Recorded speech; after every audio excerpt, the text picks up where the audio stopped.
യോऽന്തഃ പ്രവിശ്യ മമ വാചമിമാം പ്രസുപ്താം സഞ്ജീവയത്യഖിലശക്തിധരസ്വധാംന അന്യാംശ ഹസ്തചരണശ്രവണത്വഗാദീൻ പ്രാണാന്നമോ ഭഗവതേ പുരുഷായ തുഭ്യം.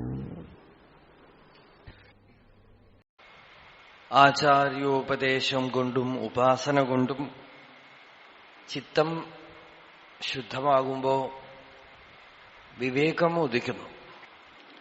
വിവേകം മഹാ അപകടം പിടിച്ച ഒരു കാര്യമാണ്. പതഞ്ജലി മഹർഷി പറയുന്നു, സർവം ദുഃഖം വിവേകിന. വിവേകം വന്ന ആൾക്ക് ദുഃഖമാണ്. ഒരാൾക്ക് തലയ്ക്കിത്തിരി സ്ക്രൂ ലൂസായപ്പോ ഒരുപാട് കുഴപ്പം ഉണ്ടാക്കാൻ തുടങ്ങി. വലിയ എഴുത്തുകാരനാണ്. അയാളെ ഒരു ഭ്രാന്താശുപത്രിയിൽ കൊണ്ടാക്കി. എന്നിട്ട് അയാളുടെ ഒരു കൂട്ടുകാരൻ അയാളെ കാണാനായി ആ ഭ്രാന്താശുപത്രിയിൽ ചെന്നു. വളരെ സന്തോഷമായിട്ടിരിക്കണു അയാൾ അതിനകത്ത്. അയാളോട് ചോദിച്ചു, എങ്ങനെയിരിക്കണു? അദ്ദേഹം പറഞ്ഞു, ഇവിടെ ഉള്ള ആളുകൾ മാത്രമേ ബുദ്ധിസ്ഥിരതയുള്ളവരുള്ളൂ, പുറത്തുള്ള ആ ഭ്രാന്ത ലോകം എനിക്ക് പറ്റണില്ല. ഒരേ ട്യൂണിലിരിക്കുമ്പോ ദുഃഖമൊന്നുമില്ല, നമുക്ക് സുഖമാണ്. ഭ്രാന്താശുപത്രി ഇടയ്ക്കൊന്ന് പോയി നോക്കണം നിങ്ങൾ. നമ്മുടെ സഞ്ജയന്റെ ഒരു ആർട്ടിക്കിൾ ഉണ്ട്. ഒരു ഭ്രാന്താശുപത്രിയിൽ പോയി മൂപ്പര്. അപ്പൊ പല തരത്തിലുള്ള ഭ്രാന്തന്മാര്. ഒരാള് തലയിൽ പേനെടുത്തോണ്ടിരിക്കുന്നു, ഒരാള് ശണ്ട കൂടുന്നു, ഒരാള് കരയണു, ബഹളം കൂട്ടണു, പലതരത്തിലുള്ള ആളുകളാണ്. അപ്പോ ഇവരെ കുറിച്ചൊക്കെ അന്വേഷിക്കാനായി അവിടെ അതിന്റെ ഇൻചാർജാണെന്ന് തോന്നും ഒരാള് വൃത്തിയായി വസ്ത്രം ധരിച്ച് ഒരു സുമുഖനായ ഒരു യുവാവ് അവിടെ നിൽക്കുന്നുണ്ട്. അദ്ദേഹത്തിൻ്റെ അടുത്ത് ചെന്ന് ചോദിച്ചു, ഇവിടുത്തെ കാര്യങ്ങളൊക്കെ അന്വേഷിച്ചു. അദ്ദേഹമൊക്കെ പറഞ്ഞു കൊടുത്തു. പിന്നെ സമകാലത്ത് ആ കാലത്തിലുള്ള രാഷ്ട്രീയ പ്രശ്നങ്ങളും അതുമൊക്കെ ചർച്ച ചെയ്തു അയാളുമായിട്ട്. അങ്ങനെ അയാളുമായി സംസാരിച്ചു കൊണ്ടിരിക്കുമ്പോ സഞ്ജയൻ ഇങ്ങനെ നാവും തുമ്പിൽ വന്നതാണ്, നിങ്ങൾ ഇവിടുത്തെ ആരാണെന്ന് ചോദിച്ചില്ല. അപ്പോഴേക്കും അവിടുന്ന് ദൂരത്തുനിന്ന് ഒരാൾ വിളിച്ചു, ഇങ്ങോട്ട് വരുമെന്ന് പറഞ്ഞു. അപ്പൊ അയാളുടെ അടുത്ത് ചെന്നപ്പോ സഞ്ജയ് പറഞ്ഞു, ഞാൻ ഇവിടുത്തെ പ്യൂണാണ്, നിങ്ങളിപ്പോ സംസാരിച്ചുകൊണ്ടിരിക്കുന്നുണ്ടല്ലോ. അയാളുടെ അടുത്ത് നിങ്ങൾ ആരാണെന്ന് മറ്റും ചോദിച്ചോ? നിങ്ങൾ ചോദിക്കാൻ പുറപ്പെടാൻ. ചോദിച്ചാൽ അപകടമാണ്. കാരണം മൂപ്പർക്ക് അത് ചോദിച്ചാൽ അത് വേറെ ബാലൻസ്ഡ് ആയിരിക്കും. അത് ചോദിച്ചാൽ അടി കിട്ടും. കാരണം മൂപ്പരുടെ വിചാരം മൂപ്പര് പഴശ്ശിരാജാവാണെന്നാണ്. മൂപ്പര് പഴശ്ശിരാജാവാണെന്ന് വിചാരിച്ചിരിക്കുകയാണ്. രാജാവിനോട് പോയി നിങ്ങൾ ആരാണെന്ന് ചോദിക്കാൻ പാടുമോ? അത് ചോദിച്ചാൽ മാത്രം അടി കിട്ടും എന്നാണ്. അപ്പൊ ഭ്രാന്താശുപത്രി പോയി നോക്കി, അതൊരു ലോകമാണ്. ഭ്രാന്താശുപത്രിയിൽ ഭ്രാന്ത് ഭേദമായി കഴിഞ്ഞാൽ പിന്നെ ഇരിക്കാൻ പറ്റില്ല. അതുപോലെയാണ് ഈ ലോകവും. ഇവിടെ പരസ്പരം നമുക്ക് ചില സമാനമായ ഭ്രാന്തുകൾ ഉള്ളതുകൊണ്ട് കഴിച്ചുകൂട്ടിക്കൊണ്ട് പോകാൻ പറ്റും. ആ ഭ്രാന്തൊക്കെ മാറിക്കഴിഞ്ഞാൽ ഇവിടെ കഴിച്ചുകൂട്ടുക ബുദ്ധിമുട്ടാ. രാമകൃഷ്ണ പരമഹംസരെ എല്ലാവരും ഭ്രാന്തെന്ന് വിളിച്ചപ്പോ അദ്ദേഹം പറഞ്ഞത് അതാണ്. ആർക്കപ്പോ ഭ്രാന്തില്ലാത്തത്? ഓരോ കാര്യത്തിൽ ഭ്രാന്ത്, അത്രേ ഉള്ളൂ. എന്തിലെങ്കിലും ഓവറായിട്ട് ചിന്തിച്ച് അതിനെക്കുറിച്ച് പറയുന്നതിനല്ലേ ഇപ്പൊ നിങ്ങൾ ഭ്രാന്ത് എന്നിപ്പോ പറയണത്. അല്ലെങ്കിൽ ബാലൻസ് പോയാൽ ഭ്രാന്ത് എന്ന് പറയും. ഇപ്പൊ ഇവിടെ ബാലൻസ് പോകാത്തവരായിട്ട് ഒരാളെ ഞാൻ കാണുന്നില്ല. ചിലർക്ക് എത്ര പണം ഉണ്ടാക്കിയാലും പോരാ, അത് ഭ്രാന്തല്ലേ. ചിലർക്ക് എത്ര പ്രസിദ്ധി കിട്ടിയാലും പോരാ, അത് ഭ്രാന്തല്ലേ. ചിലർക്ക് കല്യാണം കഴിഞ്ഞിട്ടില്ല എന്ന് ഭ്രാന്ത്, ചിലർക്ക് കല്യാണം കഴിഞ്ഞു എന്ന് പറഞ്ഞ് ഭ്രാന്ത്. ശ്രീരാമകൃഷ്ണ പരമഹംസർ പറയണതാ. എനിക്ക് ഈശ്വരനോട് ഭ്രാന്ത്, അത്രയല്ലേ ഉള്ളൂ. എനിക്ക് നിത്യമായ വസ്തുവിനോട് ഭ്രാന്ത് പിടിച്ചിരിക്കുന്നു, നിങ്ങളൊക്കെ അനിത്യമായ വസ്തുക്കളോട് ഭ്രാന്ത് പിടിച്ചിരിക്കുന്നു. ഭ്രാന്ത് പിടിക്കണമെങ്കിൽ എന്റെ അഭിപ്രായം നിത്യവസ്തുവിനെ കുറിച്ചായിരിക്കണം. സ്വാമി വിവേകാനന്ദൻ ശ്രീരാമകൃഷ്ണരെ കുറിച്ച് പറയുമ്പോൾ ഇതിനെ ഉദ്ധരിച്ചുകൊണ്ട് പറഞ്ഞു, some are mad after money, some are mad after name and fame, some are mad after worldly pleasures, and very few are mad after God. Blessed is the man who is mad after God.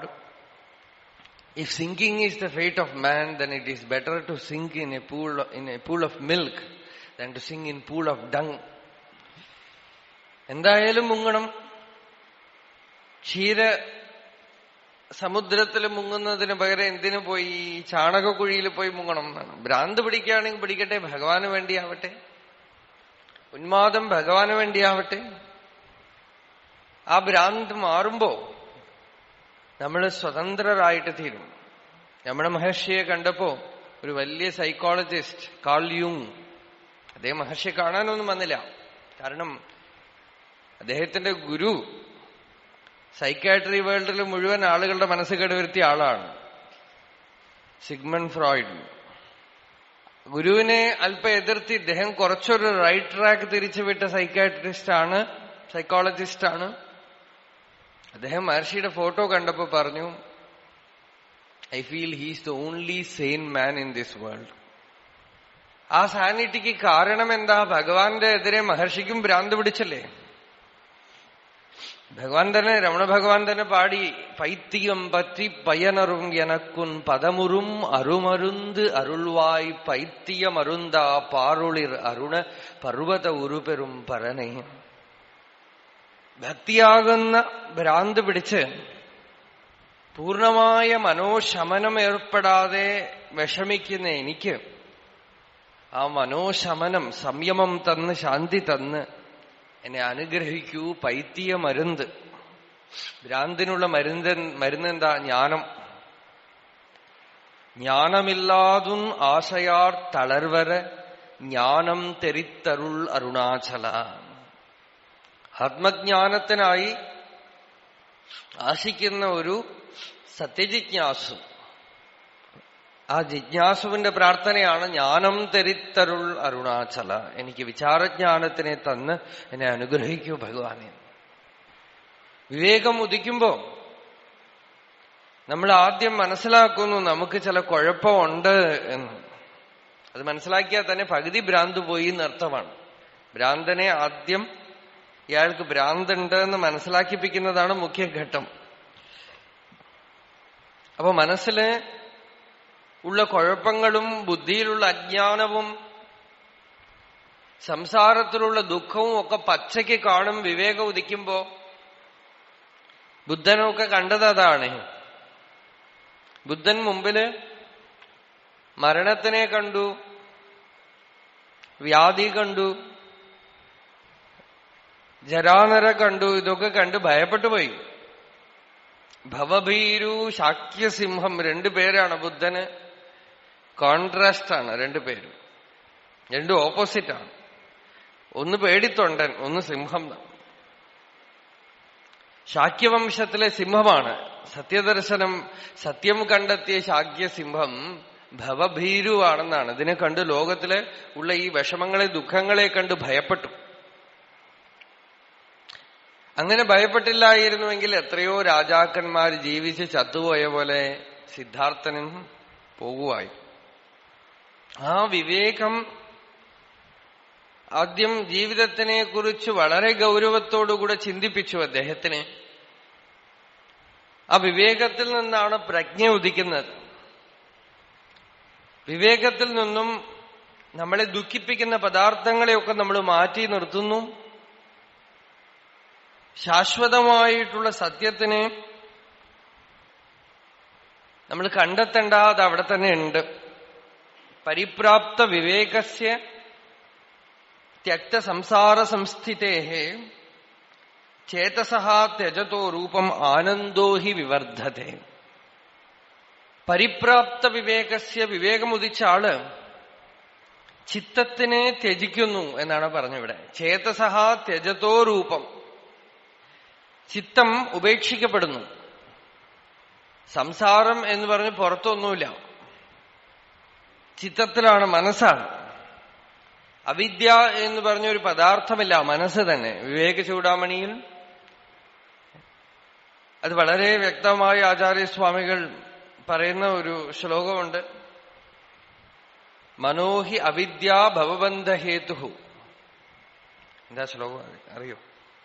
First line. മനസ്സാണ് അവിദ്യ. അത് വിജൃംഭണമാകുമ്പോ എല്ലാം പൊന്തുന്നു, അത് ലയിക്കുമ്പോ എല്ലാം ലയിക്കുന്നു. മനസ്സിൽ നിന്ന് അന്യമായ അവിദ്യ എന്നൊരു പദാർത്ഥമില്ല. മനോഹി അവിദ്യ ഭവബന്ധഹേതു തസ്മിൻ വിനഷ്ടേ സകലം വിനഷ്ടം വിജൃംഭിതേസ്മിൻ സകലം വിജൃംഭത്തെ. അപ്പോ മനസ്സ് വിജൃംഭണമാകുമ്പോ എല്ലാം പൊന്തണു, മനസ്സ് ലയിച്ചാൽ എല്ലാം ലയിച്ചു. അപ്പോ മനസ്സ് ആകാശത്തിൽ മേഘങ്ങൾ ഉണ്ടാവുന്ന പോലെ മനസ്സ് ഉള്ളിൽ ഉണ്ടാകുകയും മറയുകയും ചെയ്തുകൊണ്ടിരിക്കുകയാണ് നമ്മളുടെ ഉള്ളിൽ. രണ്ടു മേഘങ്ങളുടെ ഇടയിൽ വിടവിൽ ആകാശം, നീലാകാശം കാണപ്പെടുന്ന പോലെ മനസ്സിന്റെ വിടവിലൂടെ, ചിത്തവൃത്തികളുടെ ഇടയിലൂടെ എപ്പോഴും അതിന്റെ പുറകിലുള്ള സ്പേസ് നമ്മൾ അനുഭവിച്ചുകൊണ്ടേയിരിക്കുന്നുണ്ട്. വാസ്തവത്തിൽ ആ സ്പേസിലാണ് നമ്മൾ ഇരിക്കുന്നത്, ആ സ്പേസാണ് നമ്മളുടെ സ്വരൂപം. അതിൽ ഈ ചിത്തവൃത്തികൾ ഇല്ലാത്ത ഒരു ദ്വൈതപ്രതീതി ഉണ്ടാക്കുകയാണ്. വലിയ ചുമരിൽ ഒരു വട്ടം ഇട്ടിട്ട് ഈ വട്ടത്തിന്റെ ഉള്ളിലാണ് ചുമര് എന്ന് പറയുന്ന പോലെയാണ് ശരീരം എന്ന് പറയുന്ന ഒരു വട്ടം ഇട്ടിട്ട് ഇതിനകത്താണ് ഞാൻ ഇരിക്കണത് നമ്മൾ പറയണത്. എക്സാമ്പിൾ മനസ്സിലായോ? വലിയൊരു ചുമരിൽ ഒരു സർക്കിൾ ഇട്ടു, എന്നിട്ട് പറഞ്ഞു ഈ സർക്കിളിന്റെ ഉള്ളിലാണ് ചുമര്. അതും സത്യമാണ്. പക്ഷെ അത് സത്യമാണോ? ആ സർക്കിൾ തന്നെ ചുമരിൽ ഒരു വട്ടം മാത്രമാണ്. അതുപോലെ അനന്തമായ ചിദാകാശത്തിൽ ഈ ശരീരത്തിനെ കൊണ്ടുവച്ച് ശരീരം വിജൃംഭണമായി നിൽക്കുന്നു ആശ്ചര്യമാം വണ്ണം.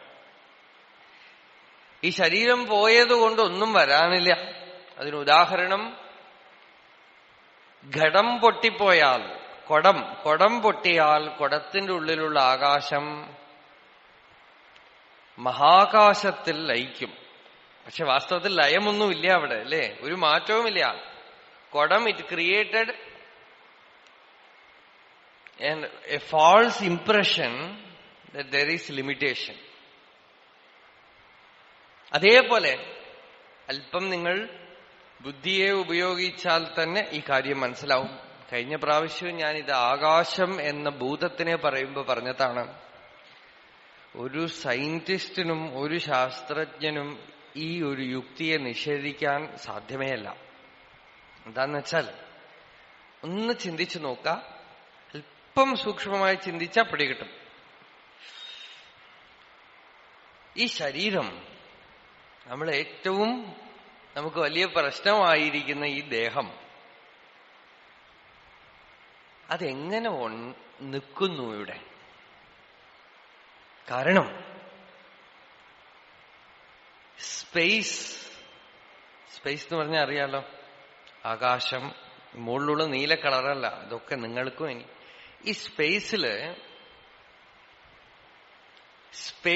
സ്പേസ് അല്ലാതെ വേറെ എന്തെങ്കിലും ഉണ്ടാവാൻ പറ്റുമോ? എങ്ങനെ ഉണ്ടാവും? ഇതൊന്നും ബുദ്ധിയുടെ കസർത്തല്ല, ഇത് ശുദ്ധ ബുദ്ധിയാണ്, അത്രേ ഉള്ളൂ. വളരെ സിമ്പിൾ ഇന്റലിജൻസ് ആണ്. ഇതിന് വലിയ ബുദ്ധി കസർത്തൊന്നും വേണ്ട. നമ്മളുടെ ബുദ്ധി വേറെ എന്തൊക്കെയോ മനസ്സിലാക്കുന്നു, ഇത് മനസ്സിലാക്കാൻ ഒരു ബുദ്ധിമുട്ടുമില്ല. സ്പേസില്, ഇടത്തില് ഇടമല്ലാതെ വേറെ എന്തെങ്കിലും ഉണ്ടാവുമോ? എങ്ങനെ ഉണ്ടാവും? ഉണ്ടാവണമെങ്കിൽ എവിടെ ഉണ്ടാവും? ഇപ്പൊ ഈ ശരീരത്തിൽ ഓരോ മാംസകഷ്ണവും മുറിച്ചു ഉള്ളിൽ പോയാൽ, അണുപരമാണു പര്യന്തം പോയാൽ ബാക്കി എന്ത് നിൽക്കും? സ്പേസേ ഉള്ളൂ. ആ സ്പേസില് ഇതെങ്ങനെ ഉണ്ടായി? എവിടെ നിൽക്കും? സ്പേസ് അല്ലാതെ ഒരു എലമെന്റും ഉണ്ടാവാൻ പറ്റില്ലെങ്കിൽ ഈ പഞ്ചഭൂതാത്മകമായ ശരീരം എങ്ങനെ പറ്റി? ഒറ്റ എക്സ്പ്ലനേഷനേ പറയാനുള്ളൂ, സ്പേസിൽ വെറും തോന്നല് മാത്രമാണത്. അഥവാ സ്പേസ് തന്നെ, ആകാശം തന്നെ ജലമായിട്ടും അഗ്നിയായിട്ടും മണ്ണായിട്ടും വായുവായിട്ടും വേഷം കെട്ടി നിൽക്കുകയാണ് എന്ന് പറയണം. വസ്തു ഒന്നേ ഉള്ളൂ, പൊരുൾ ഒന്നേ ഉള്ളൂ. ആ പൊരുൾ തന്നെയാണ് ശരീരം, മനസ്സ്, ബുദ്ധിയും അഹങ്കാരവും ഒക്കെ ആയിട്ട് പല വേഷം കെട്ടി നിൽക്കുന്നത്. ഏകമേവ അദ്വിതീയം നേഹനാനാസ്തി കിഞ്ചന സർവം ഖലു ഇദം ബ്രഹ്മ തജ്ജലാനിതി ശാന്ത ഉപാസീത. ശ്രുതിയുടെ ഗംഭീരമായ ഒരു ഉപദേശമാണ്. എന്താണ് ധ്യാനിക്കേണ്ടത് എന്നൊരു ശിഷ്യൻ ചോദിക്കുമ്പോ ഗുരു പറയാണ്, സർവം ഖലു ഇദം ബ്രഹ്മ തജ്ജലാൻ ഇതി ശാന്ത ഉപാസീത. ശാന്തമായി കുഞ്ഞെ ഒരിടത്ത് പോയി ഇരുന്ന് തജ്ജലാനിതി ഉപാസീത. തജ്ജം തദനം തദളം ഇതി ഉപാസീത. സർവം ഖലു ഇദം ബ്രഹ്മ. ഒരേ ഒരു അനന്തമായ സ്പേസില് കാണപ്പെടുന്ന നാമരൂപങ്ങളൊക്കെ തന്നെ സമുദ്രത്തിൽ അലയും കുമിളയും പൊന്തുന്ന പോലെ ആ അഖണ്ഡപ്രജ്ഞയിൽ ഉദിക്കുകയും നിൽക്കുകയും അസ്തമിക്കുകയും ചെയ്യാണ്.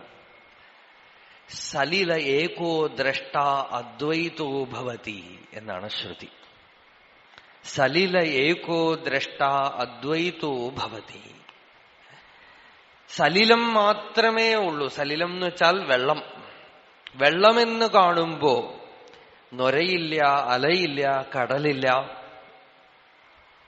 ഒന്നേ ഉള്ളൂ. സലില ഏകോ ദ്രഷ്ട അദ്വൈതോ ഭവതി. രണ്ട് ഇല്ല അവിടെ. ശരീരവും അതാണ്, മനസ്സും അതാണ്, പ്രാണനും അതാണ്, ബുദ്ധിയും അതാണ്. അതുകൊണ്ടാണ് രമണ ഭഗവാൻ പറയാ, എന്തിനാ നിങ്ങളിങ്ങനെ വെറുതെ കോംപ്ലക്സ് ആക്കണത്? 5 പ്രാണനുണ്ട്, അതിനെയും പിന്നെയും പിരിച്ച് വേറെ 5 പ്രാണനുണ്ട്, 36 തത്വമുണ്ട്, 96 തത്വമുണ്ട്, 24 ഒന്നുമില്ല, സാധനം ഒന്നേ ഉള്ളൂ. വെറുതെ എന്തിനാ ഈ കൺഫ്യൂസ് ചെയ്യാൻ? അവിദ്യ കൊണ്ട് പെരുത്തു പോണതാണ്. അതിന് വേറെ നെയിമിങ് സെറമണി, എന്നിട്ട് അത് വളർത്തിക്കൊണ്ടേ പോവുക. അതൊക്കെ നമ്മൾ കാണാതെ പഠിക്കണം. എത്ര എലമെന്റ്സ് ആണ് കെമിസ്ട്രിയിൽ? 102 എത്രയാ? 106 ആ കെമിസ്ട്രി പ്രൊഫസറുണ്ട് അവിടെ. ഒരു എലമെന്റേ ഉള്ളൂ, മറ്റൊന്നുമില്ല. ഒന്ന് തന്നെ വേഷം കെട്ടി നിൽക്കുകയാണ്. കേൾക്കണില്ല? എലമെന്റ്സ് ഒന്നുമില്ല, ഒന്നേ ഉള്ളൂ. ഒന്നെന്ന് പറഞ്ഞാ പിന്നെ ഒന്നുമില്ല. കാരണം രണ്ടുണ്ടെങ്കിലല്ലേ അത് ഒന്നാവുള്ളൂ. ദ്വൈതാദ്വൈത വിവർജിതായ നമഃ എന്ന് ലളിതാ സഹസ്രനാമത്തിൽ നാമമുണ്ട്. ഒന്നെന്ന് പറഞ്ഞാൽ പിന്നെ അതിന് ഒന്നെന്ന് പേരുണ്ടോ? ഒരാളേ ഉള്ളൂ. അയാൾ ചക്രവർത്തിയാണെന്ന് പറഞ്ഞാൽ എന്താ അർത്ഥം? അയാൾക്ക് ഭരിക്കാൻ വല്ലവരും വേണ്ടേ? അവിടെ രണ്ടില്ല. അതുകൊണ്ടാണ് നദ്വൈതമെന്നേ ഉള്ളൂ. ഒന്നെന്ന് പോലും ഇല്ല, രണ്ടില്ല, അത്രേ ഉള്ളൂ. ദ്വിതീയാദ്വൈ ഭയം ഭവതി. രണ്ട് കണ്ടോ ഭയം ഉണ്ടാകും, ദ്വേഷമുണ്ടാകും, രാഗമുണ്ടാകും, ആസക്തി ഉണ്ടാകും, ചാഞ്ചല്യം ഉണ്ടാകും, സത്യത്തിൽ നിന്നും പതറും. സലില ഏകോ ദ്രഷ്ടാദ്വൈതോ ഭവതി എന്ന് ബൃഹദാരണ്യകോപനിഷത്ത് പറയുമ്പോ കടലിൽ അലയെന്നും കുമിളയെന്നും കടലെന്നും കാണുന്നതിന് പകരം വെള്ളമെന്ന് കാണുമ്പോ ഒന്നേ ഉള്ളൂ. സൗന്ദര്യലഹരിയില് ദേവിയെ എല്ലാമായിട്ടും പറഞ്ഞു. മനസ്ത്വം വ്യോമത്വം മരുദസി മരുത്സാരതിരസി ത്വമാപഹാത്വം ഭൂമി ത്വയി പരിണതായാം നഹി പരം ത്വമേവ സ്വാത്മാനം പരിണമയിതും വിശ്വവപുഷാം ചിദാനന്ദാകാരം ശിവയുവതി ഭാവേന ബിഭൃശേ. മനസ്ത്വം വ്യോമത്വം മരുദസി മരുത്സാരതിരസി ത്വമാപഹ ത്വം ഭൂമി ത്വയി പരിണതായാം നഹി പരം ത്വമേവ സ്വാത്മാനം പരിണമയിതും വിശ്വവപുഷാം ചിദാനന്ദാകാരം ശിവയുവതി ഭാവേന ബിഭൃഷേ. ആത്മാനം പരിണമയിതും. ആ മഹാമായ എന്ത് ചെയ്യുന്നു? ആത്മാനം പരിണമയിതും. നിത്യശുദ്ധമായ ആത്മാവിനെ പരിണമിപ്പിക്കുകയാണെന്നാണ്. മരുഭൂമിയിൽ ഒന്നുമില്ലെങ്കിലും കാണുമ്പോ നദി ഒഴുകുന്ന പോലെ, വെള്ളമുള്ള പോലെ കാണപ്പെടുന്നു. ആര് കാണിച്ചു? ഏതോ ഒരു ശക്തി അല്ലേ? സൂര്യ വെളിച്ചവും എല്ലാം കൂടെ നമ്മൾ കാരണം പറയുന്നു, അത് നദി ഒഴുകുന്ന പോലെ കാണുന്നു. അതുപോലെ ശുദ്ധമായ സത്യത്തിൽ ആദ്യം ഉദിക്കുന്ന അനിർവചനീയ ശക്തിയാണ് മനസ്സ്. നമ്മളിപ്പോ ബാഹ്യമായി ചിന്തിച്ചിട്ട് പറഞ്ഞു സ്പേസേ ഉള്ളൂ എന്ന് പറഞ്ഞു അല്ലേ? ഉറങ്ങിയ സ്പേസ് ഉണ്ടോ? ബാഹ്യമായ ചിന്തയിൽ പറഞ്ഞു സ്പേസ് വരെ വന്നു. നമ്മള് സ്പേസിൽ വേറെ ഒന്നും ഉണ്ടാവാൻ പറ്റില്ല എന്ന് പറഞ്ഞു. ആ സ്പേസ് ഇവിടെ കിടന്ന് ഉറങ്ങിയാലുണ്ടോ? മനസ്സിൽ സ്പേസ് ഇല്ല. മനസ്സ് it's an instrument which can liquidate space and time. മനസ്സ് ഉദിക്കുമ്പോഴാണ് പൊന്തണത്. അപ്പൊ ആദ്യം മനസ്സാണ്, പിന്നെ ആകാശം. അതാണ് മനസ്ത്വം വ്യോമത്വം. വ്യോമം എന്ന് വെച്ചാൽ ആകാശം. മരുദസി, മരുത് എന്ന് വെച്ചാൽ വായു. മരുത്സാരതിരസി അഗ്നി. ത്വമാപഹ ജലം. ത്വം ഭൂമി മണ്ണ്. ത്വയി പരിണതായാം നഹി പരം. ത്വമേവ സ്വാത്മാനം പരിണമയിതും. നിത്യശുദ്ധമായ ശിവത്തിനെ, നിശ്ചലമായ തത്വത്തിനെ ഈ മഹാമായയുടെ ശക്തി പരിണമിച്ച് ഈ വിശ്വത്തിന്റെ രൂപത്തിൽ വേഷം കെട്ടി നിൽക്കുക. ജ്ഞാനേശ്വരൻ അമൃതാനുഭവത്തിൽ പറയുന്നു. ഒരു ഉദാഹരണത്തോടെ പറഞ്ഞാൽ, വീട്ടിൽ ഭർത്താവ് ഒരു ഓഫീസിൽ ജോലി ചെയ്യുന്ന ആളാണ്. ആ ഭർത്താവിനെ കാണാനായി സുപ്പീരിയർ ഓഫീസർ വീട്ടിലേക്ക് വന്നിരിക്കുകയാണ്. അപ്പൊ ഭർത്താവ് ബാത്റൂമിന്റെ ഉള്ളിൽ നിന്നും ഒരു ചെറിയ കോണകം എടുത്തോണ്ട് പുറത്തു വരികയാണ്. അതുപോലും പറയാൻ പാടില്ല. അവിടെ ജ്ഞാനേശ്വരൻ പറയുന്നത് പൂർണ്ണ നഗ്നനായ ഭർത്താവ്. ആ ഭർത്താവിനെ ഭാര്യ എന്ത് ചെയ്യുന്നു? അലങ്കരിച്ചിട്ട് ലോകത്തിൽ കൊണ്ട് നിർത്തുന്ന പോലെ. ആരോ കാണാൻ വന്നിരിക്കുമ്പോ പെട്ടെന്ന് ഭർത്താവിന് വസ്ത്രമൊക്കെ എടുത്തു കൊടുക്കണ പോലെ ഈ മഹാമായ തന്റെ ഭർത്താവായ ശിവനെ വേഗം അലങ്കരിപ്പിച്ച് ഡ്രസ് ചെയ്തിട്ട് നിർത്തിയതാണത്രേ വിശ്വം. ആത്മാനം പരിണമയിതും വിശ്വവപുഷ. വിശ്വവപുസ്, വിശ്വമേ ശരീരമാക്കിയിട്ട് പരിണമിപ്പിച്ച് വേഷം കെട്ടിയിട്ട് ചിദാനന്ദാകാരം ശിവയുവതി ഭാവേന ബിഭൃഷേ. അപ്പോ ഇവിടെ രണ്ട് എലമെന്റ്സ് നമ്മൾ അംഗീകരിച്ചാൽ പോലും സൗകര്യത്തിന് വേണ്ടി, ഒന്ന് പുരുഷനും പ്രകൃതിയും, ശിവമും ശക്തിയും, അങ്ങനെ അംഗീകരിച്ചാൽ പോലും മനസ്സെന്ന് പറയുന്ന ആദ്യമുദിച്ച ശക്തി, അതിന്റെ ഫർദർ മൂവ്മെന്റ്സ് ആണ് എല്ലാം എന്ന് വരുമ്പോ മനസ്സ് ദേവിയുടെ ആദ്യത്തെ അവതാരമാണ്. അങ്ങനെ നോക്കൂ, നിങ്ങൾ ദേവീഭക്തന്മാരാണെങ്കിൽ, നിങ്ങൾ ഏത് ദേവതയെ ഭജിക്കുകയാണെങ്കിലും ശരി, ഭഗവാന്റെ ആദ്യ അവതാരം നമ്മളുടെ അകത്ത് മനസ്സാണ്. ഭഗവാന്റെ മുഖ്യ അവതാരമായി ഭാഗവതമൊക്കെ പറയുന്നത് ഈ വിശ്വം തന്നെ അവന്റെ ആദ്യ അവതാരമാണെന്ന്. ബാക്കിയുള്ള അവതാരങ്ങളൊക്കെ അതാത് കാലത്ത് വന്നിട്ട് പോണതാണ്. മനസ്സ് ആദ്യ അവതാരമാണ്. വൈഷ്ണവ സമ്പ്രദായത്തിൽ, ശ്രീവൈഷ്ണവ സമ്പ്രദായത്തിൽ മഹാലക്ഷ്മി തന്നെയാണ് മനസ്സായി പരിണമിക്കുന്നത്. ഒക്കെ ഈ പേരിൽ വ്യത്യാസമുണ്ട്, അത്രയേ ഉള്ളൂ. പെരുമാൾ എന്ന് പറയും ഭഗവാന്. പെരുമാളിന്റെ ആദ്യ അവതാരമാണ് മനസ്സ് എന്നാണ്. അപ്പൊ മനസ്സ് നിശ്ചലമായ പ്രജ്ഞയിൽ ബോധത്തിലുണ്ടാവുന്ന ആദ്യ ചലനമായിരിക്കെ മനസ്സിനെ എന്തിനു ഭയപ്പെടണം? അത് അമ്മയാണെങ്കിൽ ഭയപ്പെടണോ? വേണ്ട.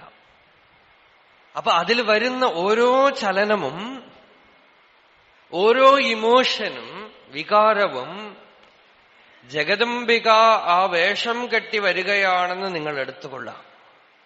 സ്വന്തം അമ്മ എന്തൊക്കെ തന്നെ വേഷം കെട്ടിയാലും, പുലിയായിട്ടോ സിംഹമായിട്ടോ രാക്ഷസനായിട്ടോ രാക്ഷസിയായിട്ടോ ഒക്കെ വേഷം കെട്ടിയാലും, കുട്ടിക്ക് അമ്മയാണ് വേഷം കെട്ടിയിരിക്കുന്നത് അറിയാമെങ്കിൽ അത് നോക്കി ചിരിക്കുന്ന പോലെ ഉള്ളിലുള്ള ഒരേ ഒരു ബോധമാണ് കോപമായിട്ടും കാമമായിട്ടും അസൂയയായിട്ടും ദ്വേഷമായിട്ടും ആസക്തിയായിട്ടും സ്നേഹമായിട്ടും നല്ലതായിട്ടും ചീത്തയായിട്ടും ഒക്കെ ഉള്ളിൽ രൂപം പൂണ്ട് നിൽക്കുന്നത്. ഒരു സ്വർണം വളയായും മാലയായും മോതിരമായും കിരീടമായും കങ്കണമായും മാറണ പോലെ ഒരേ ചേതനയിൽ നിന്നാണ് കോപത്തിനും സ്നേഹത്തിനുമുള്ള എനർജി ഉണ്ടാവുന്നത്.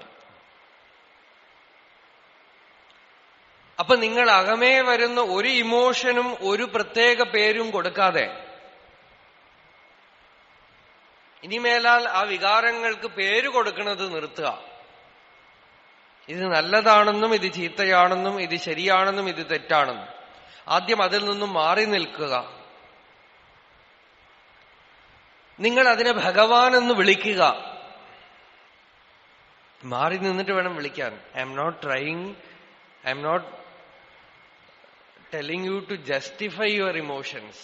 അത് അപകടമാവും. ശരിക്കും മനസ്സിലാക്കണം, ഇതൊക്കെ ഭഗവാനാണ്, പിന്നെ ഞാൻ എന്ത് വേണമെങ്കിൽ ചെയ്താൽ എന്താണെന്ന് നിങ്ങൾക്ക് സമാധാനം കിട്ടില്ല. ആദ്യം മനസ്സിനെ ഉപാസിക്കാനാണ് ഇവിടെ പറയുന്നത്. മനോ ബ്രഹ്മേതി ഉപാസീത. ഇതൊക്കെ ഉപനിഷത്തുകളിൽ പറഞ്ഞ പല മെത്തേഡ്സാണ് സത്യത്തിനെ കണ്ടെത്താൻ. പലർക്കും പലതായിരിക്കും ക്ലിക്കാവണത്. അതുകൊണ്ടാണ് പല വഴികൾ പറയണത്. മനസ്സിൽ നിന്നും മാറി നിന്നിട്ട് മനസ്സിനെ ആദ്യം കാണുന്നു വിത്ത് ഓൾ ഇറ്റ്സ് ഡിസ്ട്രാക്ഷൻസ്. എന്നിട്ട് ആ മനസ്സ് ആത്മാവിൽ നിന്നുമാണ് പൊന്തണത്, സമുദ്രത്തിൽ നിന്നും അല പൊന്തുന്ന പോലെ. സമുദ്രവും അലയും വെള്ളം എന്ന വിധത്തിൽ ഒന്നാണ്. അതുപോലെ മനസ്സും ബോധവും എസെൻഷ്യൽ സ്റ്റഫ് ഈസ് സെയിം. അഥവാ ഒരു നിഴൽ മാത്രമാണ് മനസ്സ്, ബോധത്തിൽ ഉണ്ടാവുന്ന നിഴൽ മാത്രം. ഇതറിഞ്ഞിട്ട് നമ്മളതിനെ ഭഗവാൻ എന്ന് വിളിക്കാമെങ്കിൽ അതിന്റെ രൂപം മാറും. എന്തിനേയും അതെ, എത്ര വലിയ ദുഷ്ടനെയും നീ നല്ലവനാണ്, നീ സാക്ഷാത് നാരായണനാണ് എന്ന് ഭാവത്തോടെ സത്യദർശനത്തോടെ വിളിക്കാമെങ്കിൽ അയാളിലുള്ള നാരായണൻ ഉണരും. അത്രയും ഫെയ്ത്ത് നമുക്ക് വേണം. മഹാത്മാക്കളുടെ അടുത്ത് ചെല്ലുമ്പോ പല ദുരാചാരികളും വഴിപഴിച്ചു പോയവരും പോലും മാറുന്നത് അങ്ങനെയാണ്. അവരവരെ ദുരാചാരികളായിട്ടോ തെറ്റിപ്പോയവരായിട്ടോ കാണാതെ they see divinity in them. അതേപോലെ നമ്മളെ തന്നെ, നമ്മളുടെ ഉള്ളിലുള്ള മനസ്സിനെ തന്നെ നമ്മൾ കാണുന്നു. ഒരു ഉദാഹരണം പറയാം. നമ്മൾക്ക് കൃഷ്ണനെ സുന്ദരമായി പീതാംബരധാരിയായി നീലമേഘശ്യാമളനായി വേണുഗാനം വാദനം ചെയ്യുന്ന കൃഷ്ണനായിട്ടോ ശംഖചക്ര ഒക്കെ സുന്ദരമൂർത്തിയാണ് അല്ലേ? അപ്പൊ അവിടെയൊക്കെ നമ്മൾ പോയി ഭഗവാൻ എന്ന് വിളിക്കുന്നു, ഭാവം ഉണ്ടാകും. നിങ്ങൾ ജഗന്നാഥ് പുരിയിലെ സ്വാമിയെ കണ്ടിട്ടുണ്ടോ? ഒരു വലിയ അമ്മ, തപസ്വിനിയായ ഒരമ്മ തിരുവണ്ണാമലയിലുണ്ട്. രമണ ഭഗവാന്റെ കാലത്ത് തന്നെ ഉണ്ടായിരുന്ന അമ്മ. ആ അമ്മ ചെറിയ കുട്ടിയായിരിക്കുമ്പോ ഒരു ഇൻസിഡന്റ് എന്റെ അടുത്ത് പറഞ്ഞു. കാഞ്ചി പരമാചാര്യർ ചന്ദ്രശേഖരേന്ദ്ര സരസ്വതി സ്വാമികൾ അവരുടെ വീട്ടിലടുത്ത് വന്ന് ചാതുർമാസ്യം ചെയ്യുമ്പോ ഈ കുട്ടി, ചെറിയ 5 വയസ്സ് കുട്ടി, അവിടെ ജഗന്നാഥപുരി സ്വാമിയുടെ ഫോട്ടോ വെച്ചിട്ടുണ്ട്. അപ്പൊ ഈ കുട്ടിയെ കാണിച്ചു കൊടുത്തിട്ട് കുട്ടിയെ വിളിച്ചിട്ട് സ്വാമികൾ അതാര് തെരിയുമാ, അതാരാ? അയ്യോ പേടിയായിട്ടിരിക്കണു. എന്താന്ന് വെച്ചാൽ അതൊരു മരത്തടി വട്ടത്തില് 2 കണ്ണ് ഒക്കെ വരച്ചിട്ട് കുട്ടിക്ക് കണ്ട ഭയം തോന്നുന്ന രീതിയിലാണ് ഇരിക്കുന്നത്. അപ്പൊ സ്വാമികൾ വളരെ പ്രിയമായി വിളിച്ച്, ഭയപ്പെടപ്പെടാതുമാ, അത് സ്വാമി, അത് ജഗന്നാഥനാണ്, സ്വാമിയാണ് അങ്ങനെ പറഞ്ഞു കൊടുത്തപ്പോ അതിന്റെ ഭാവമേ മാറി. അതേപോലെ നമ്മളും നമ്മളുടെ മനസ്സിലുള്ള ഓരോ ചലനവും ഭഗവത് സ്വരൂപമാണെന്നൊരു ദേശിക വചനത്തിനെ വിശ്വസിച്ചുകൊണ്ട്, ശ്രുതിയെ വിശ്വസിച്ചുകൊണ്ട്, ലളിതാ സഹസ്രനാമത്തിനെ വിശ്വസിച്ചുകൊണ്ട്, എന്താന്ന് വെച്ചാൽ ലളിതാ സഹസ്രനാമത്തിൽ ഏകദേശം മനസ്സിൽ വരുന്ന സകല ഭാവങ്ങളെയും അംബികയുടെ രൂപമായി വർണ്ണിച്ചിട്ടുണ്ട്. എല്ലാ ഇമോഷണൽ മൂവ്മെന്റ്സ് അതൊക്കെ തന്നെ അംബികയുടെ, മഹാശക്തിയുടെ, ആ ദേവിയുടെ അഥവാ ചിദഗ്നികുണ്ഠ സംഭൂതയായ ശക്തിയുടെ, ചിദഗ്നിയിൽ ഉണ്ടായ ആ ശക്തി ചിത്തമായി പെരുത്തിട്ടാണ് ഈ വികാരങ്ങളൊക്കെ ഉണ്ടാവണതേ. അപ്പൊ ഇതൊക്കെ തന്നെ ചിദഗ്നി കുണ്ഠ സംഭൂതയായ ആ ലളിതാ പരമേശ്വരിയാണ് എന്ന് നിങ്ങൾ കാണാമെങ്കിൽ ഓരോന്നും ആത്മസ്വരൂപം തന്നെയാണ്. ആത്മാവാകുന്ന സമുദ്രത്തിലുണ്ടാവുന്ന അലയും കുമിളയുമാണ്. ഇതൊക്കെ വെള്ളമെന്ന ദൃഷ്ടിയിൽ ഒന്നാണ്. സലിലയേകോ ദൃഷ്ടാദ്വൈതോ ഭവതി. അങ്ങനെ കാണാമെങ്കിൽ ശിവശക്തി ഐക്യരൂപിണ്യേ നമഃ. അവസാനം അത് ശിവനിൽ ഐക്യമാവും. ഉള്ളിലുള്ള നിശ്ചലമായ അധിഷ്ഠാനത്തിൽ ആ ശക്തി ലയിച്ചു ചേർന്ന് വേർപിരിഞ്ഞു നിൽക്കാതെ ലയിക്കും. അങ്ങനെ ഒരു വഴിയുണ്ട്. ചിലപ്പോ അവസാനം ആ വഴി സ്വീകരിക്കേണ്ടി വരും. എല്ലാവർക്കും പരിപൂർണ ശമനം, സ്വാതന്ത്ര്യം വരണമെങ്കിൽ എല്ലാം ഭഗവാൻ തന്നെയാണ് എല്ലാത്തിനു പുറകിലും വേഷം കെട്ടി നിൽക്കണം. അങ്ങനെ സ്വീകരിക്കണം. ഒരിടത്തൊരു രാമായണ നാടകം നടക്കും. ഒരു സ്ത്രീ താടകയായിട്ട് വേഷം കെട്ടി. പഴയകാലത്തെ സിനിമയും TV ഒന്നും ഇല്ലാത്തതുകൊണ്ട് ഈ നാടകമൊക്കെയാണ്. ചിലപ്പോ ചില നാടകമൊക്കെ നല്ല ഭംഗിയായിട്ട് അവതരിപ്പിക്കും. അപ്പൊ രാമായണത്തിൽ താടക വരുന്ന ഭാഗം അലറി വിളിച്ചുകൊണ്ട് താടക വരുന്നു. അത് അലറാൻ വേറെ ആളുകളൊക്കെ ഏർപ്പാടുണ്ട് ബാക്കിൽ. ഭയങ്കര ശബ്ദമാണപ്പോ നാടകത്തിൽ.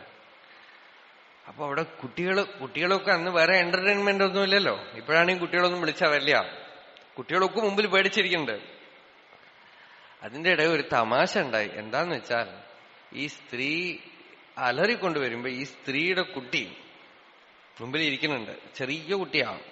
അതിന് പാല് കുടിക്കാൻ വിശന്നു. അമ്മ വേഷം കെട്ടുമ്പോഴൊക്കെ അവൻ കൂടെ ഉണ്ട്. അതുകൊണ്ട് അവന് അമ്മയാണെന്ന് അറിയാം.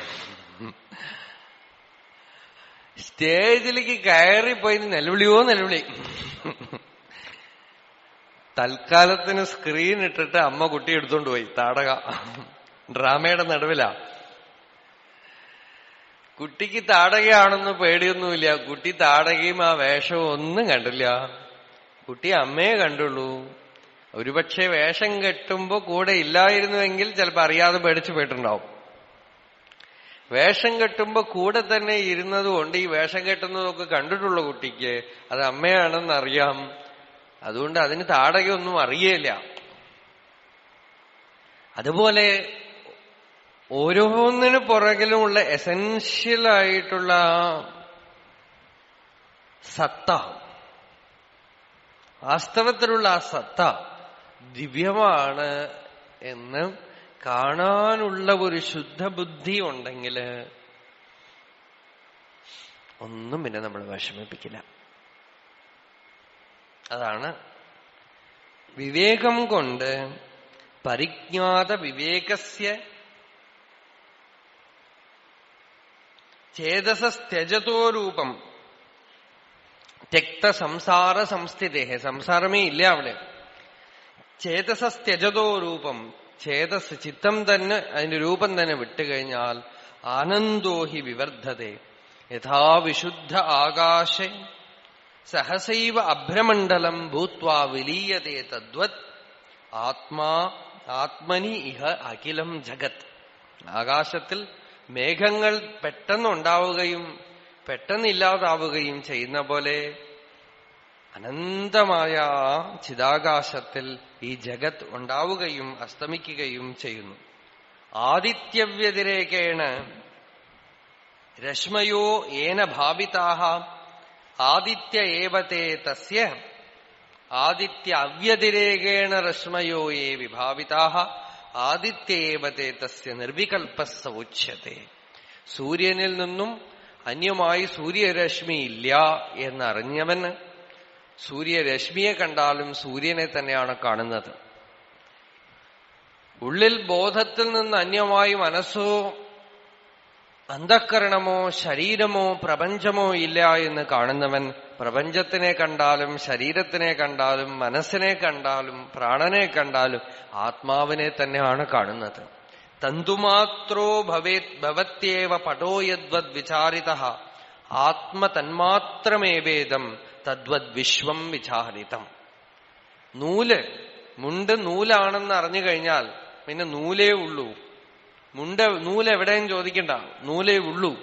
അതുപോലെ ആത്മാവിനെ അറിഞ്ഞവന് വിശ്വം മുഴുവൻ ആത്മതന്മാത്രമേവേദം തദ്വദ് വിശ്വം വിചാരിതം. വിശ്വം മുഴുവൻ ആത്മസ്വരൂപം തന്നെ, ആത്മാവിൽ നിന്ന് അന്യമായിട്ടില്ല. ശാന്തിയേ ഉള്ളൂ, സച്ചിദാനന്ദമേ ഉള്ളൂ. ആ സച്ചിദാനന്ദം തന്നെയാണ് ജഗത് രൂപത്തിൽ നിൽക്കുന്നത്, അനേക വസ്തുക്കളുടെ രൂപത്തിൽ നിൽക്കുന്നത്.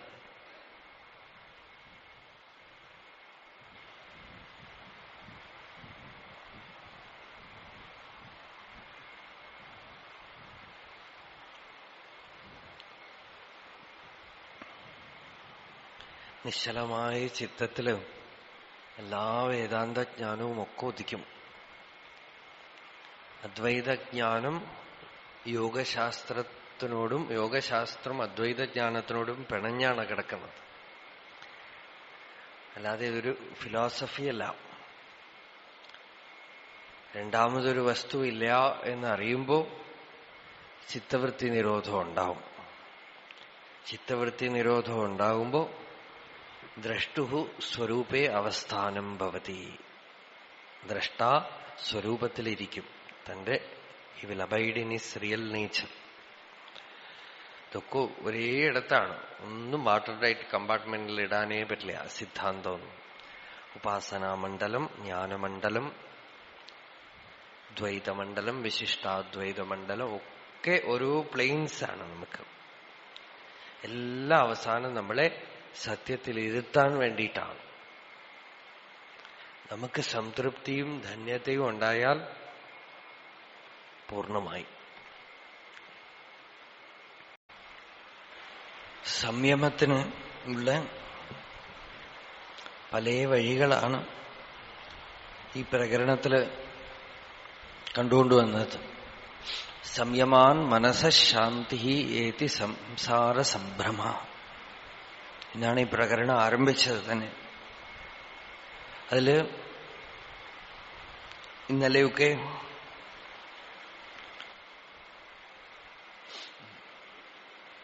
മനോബ്രഹ്മേതി ഉപാസീത എന്ന ഉപനിഷത്ത് വാക്യ വിചാരമാണ് ചെയ്തത്. ആദിത്യവ്യതിരേകേണ രശ്മയോ യേന ഭാവിതാഃ ആദിത്യ ഏവ തേ തസ്യ നിർവികൽപഃ സ ഉച്യത്തെ.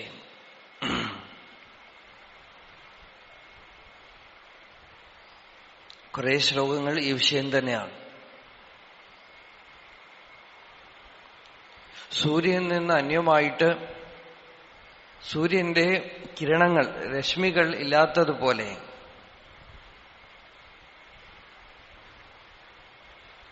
രശ്മി തന്നെ സൂര്യനാണ്.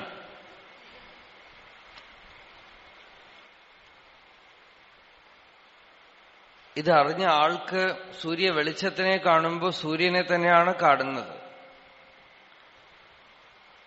അതേപോലെ ചിത്തവൃത്തികളും പ്രപഞ്ചത്തിലുള്ള ഓരോ വസ്തുവും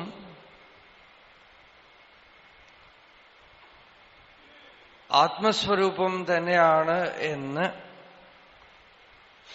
യോഗദർശനം ആർക്കുണ്ടോ അയാൾ എപ്പോഴും നിർവികൽപ്പ സമാധിയിലാണ് എന്നാണ് പറഞ്ഞത്. പ്രസിദ്ധമായ ഉദാഹരണം സ്വർണം കൊണ്ട് ഉണ്ടാക്കുന്ന ആഭരണം. ആഭരണങ്ങളൊക്കെ തന്നെ സ്വർണമാണെന്നറിഞ്ഞാൽ പിന്നെ സ്വർണമാണ് കാണുന്നത്.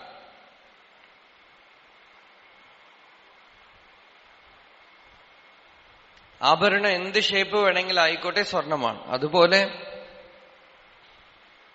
ഉള്ളിലെ ചിത്തവൃത്തികൾ എന്ത് രൂപത്തിൽ വേണമെങ്കിലാവട്ടെ, ശരീരം ഏത് രൂപത്തിൽ വേണമെങ്കിലാവട്ടെ, ഉള്ളത് ആത്മാവാണ്. ഇത് സമഗ്ര ദൃഷ്ടിയാണ്. ഇവിടെ മുറിക്കലില്ല. ആവരണം നീങ്ങിയിരിക്കണം. ഈ ദൃഷ്ടി വന്നാൽ എനിക്ക് സ്പെഷ്യലായിട്ട് ഒരു ശരീരമുണ്ട് എന്നുള്ള ഭാവവുമില്ല. അതാണ് ഇന്നലെ വൈകുന്നേരവും പറഞ്ഞത്. ഇന്നും അത് തുടർന്ന് വരും. ദേഹസ്ഥോപിന ദേഹസ്ഥഃ വിദ്വാൻ സ്വപ്നാദി യഥോത്ഥിതഃ. ദേഹസ്ഥനാണെങ്കിലും ദേഹസ്ഥനല്ല വിദ്വാൻ. ദ്വൈതം വെറും ഒരു ഭ്രമം മാത്രമാണ്. സപ്തമസ്കന്ധത്തിൽ ഭാഗവതത്തിൽ 3 വിധത്തിൽ പറയുന്നു. ക്രിയാദ്വൈതം, ഭാവാദ്വൈതം, ദ്രവ്യാദ്വൈതം. ഇത് മനുഷ്യനെ കെട്ടിയിട്ടിരിക്കുന്ന 3 സ്വപ്നമാണത്രേ. 3 സ്വപ്നാന് ധുനുതേ മുനിഹി. ഇതൊക്കെ നല്ല വിത്ത് sharp brain and pure mind, if you listen and deeply reflect over it and absorb it. അപ്പൊ മറ്റു യോഗ സാധനയോ അനുഷ്ഠാനമോ ഒന്നും ആവശ്യമില്ല.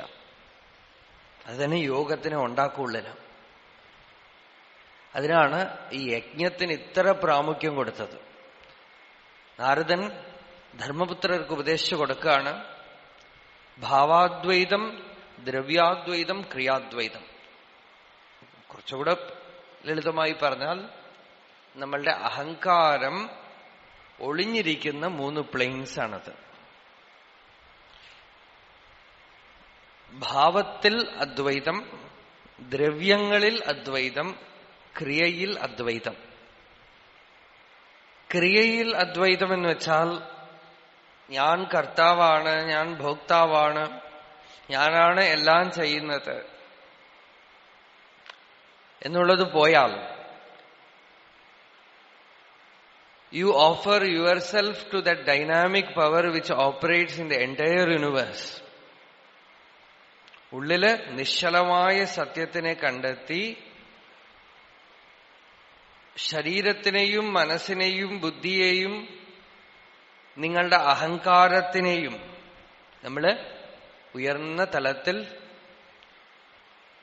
you will recognize that force or that Shakti within yourself which is in charge of your body, your mind, your prarabdha, even your ego.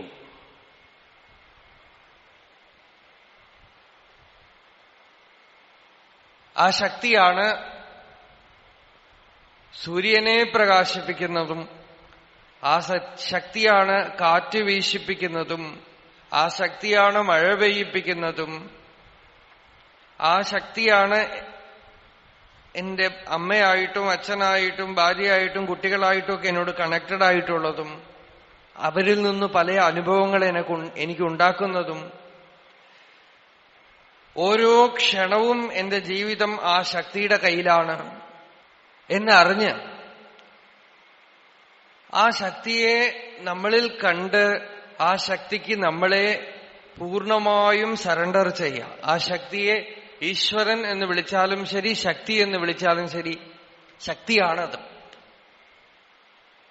ശക്തിയുടെ പ്ലെയിനാണ് സൃഷ്ടി, സ്ഥിതി, സംഹാരം, തിരോധാനം, അനുഗ്രഹം എന്ന 5 എണ്ണവും. ബ്രഹ്മത്തില് ഇതൊന്നുമില്ല. അവിടെ നിശ്ചലമാണ്. ആ നിശ്ചലത്തിനെ കണ്ടാലേ ഈ ശക്തിയെ റെക്കഗ്നൈസ് ചെയ്യാനും പറ്റുള്ളൂ. ആ നിശ്ചലത്തിനെ ഉള്ളിൽ കണ്ട് സചലമായ ഈ ശക്തിക്ക് നമ്മൾ നമ്മളെ തന്നെ അർപ്പണം ചെയ്യുന്നു. അപ്പോഴേ പൂർണ്ണമാവുള്ളൂ. അല്ലെങ്കിൽ നിശ്ചലത്തിനെ ഉള്ളിൽ കണ്ടിട്ട് പിന്നെ വ്യവഹാരത്തിലേക്ക് വരുമ്പോൾ there will be conflict. ആ ശക്തിയെ അറിഞ്ഞാലേ ഭാഗവത ധർമ്മം എന്താന്ന് മനസ്സിലാവുകയുള്ളൂ. ആ ശക്തിക്ക് തന്നെ ഭഗവാൻ എന്ന് വിളിച്ച് അർപ്പണം ചെയ്താൽ കർമ്മമൊക്കെ ആ ശക്തിയാണ് ചെയ്യുന്നത്, ഞാനല്ല എന്നുള്ളത് if you are totally conscious about it, factually recognise it, ആ ശക്തിയാണ് പ്രവർത്തിക്കുന്നത്. അതാണ് ഓരോ ചലനത്തിന് പുറകിലും ഇരിക്കുന്നതെന്ന് അറിഞ്ഞ് അതിന്റെ ഉള്ളിൽ ഞാൻ വീണുകൊടുത്താൽ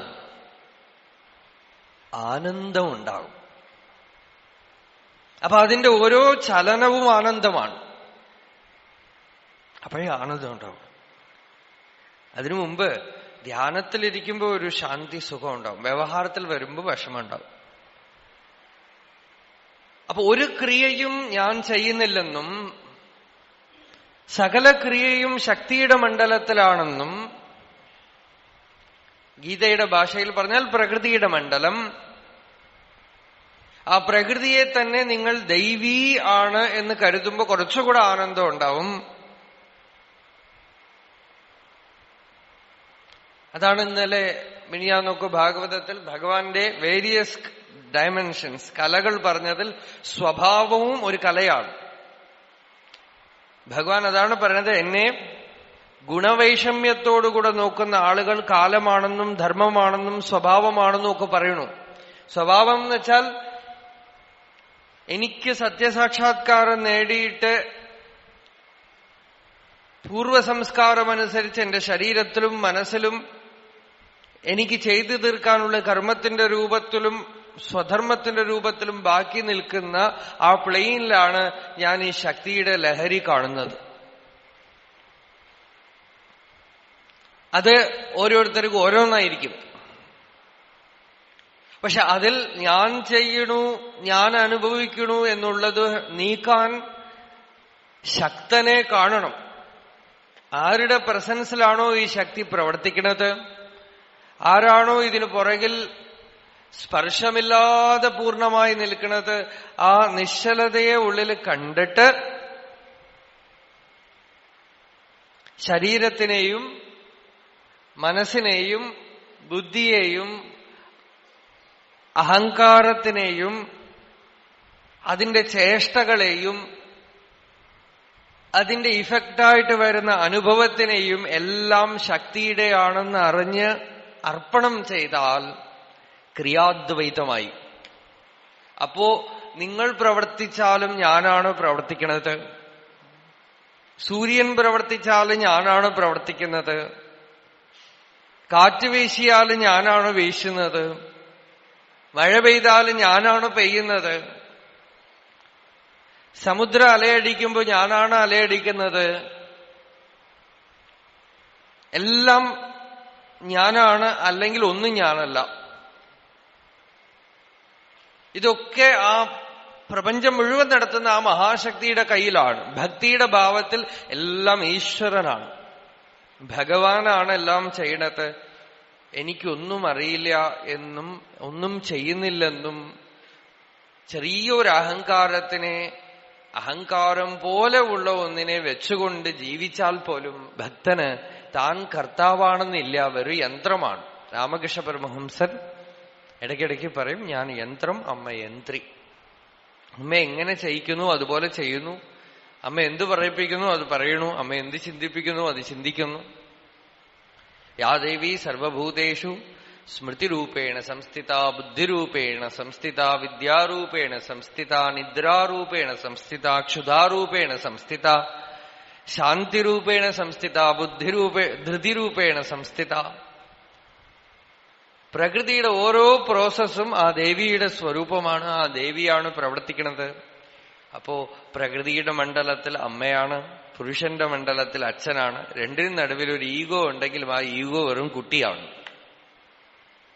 ഒരു അഹങ്കാരം ഉണ്ടെങ്കിലും അർഭകവത്ത്. പ്രകൃതിയുടെ ജോലി എന്താ? എന്നെ ആ നിശ്ചലമായ ആ പുരുഷന്റെ മടിയിൽ ഇരുത്തണം. അതിനാണ് അവൾ പ്രവർത്തിക്കുന്നത്.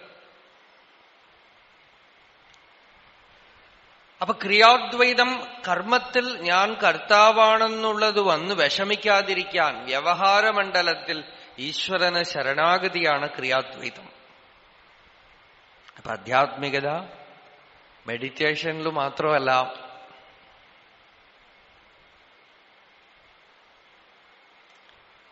രണ്ട് ഭാവാദ്വൈതം. അതിന് അടുത്ത സ്റ്റെപ്പ് ഒന്നുണ്ട്, ദ്രവ്യാദ്വൈതം. ദ്രവ്യാദ്വൈതം എന്താ? എന്തൊക്കെ തന്നെ ധ്യാനത്തിൽ ഞാൻ ആത്മാ ബ്രഹ്മം എന്ന് പറഞ്ഞാലും ദ്രവ്യങ്ങളിൽ എന്റെ ആണെന്നുള്ള വസ്തുത ഉള്ളത്തോളം മനസ്സ് ചുരുങ്ങിക്കൊണ്ടിരിക്കും. പൂർണ്ണശാന്തി ഉണ്ടാവില്ല. എന്തെങ്കിലും വസ്തു എനിക്കായിട്ടുണ്ടെന്ന് കരുതുന്നിടത്തോളം ആ വസ്തുക്കളൊക്കെ എനിക്ക് ദുഃഖത്തിന് കാരണമായിട്ട് തീരും. അതുകൊണ്ട്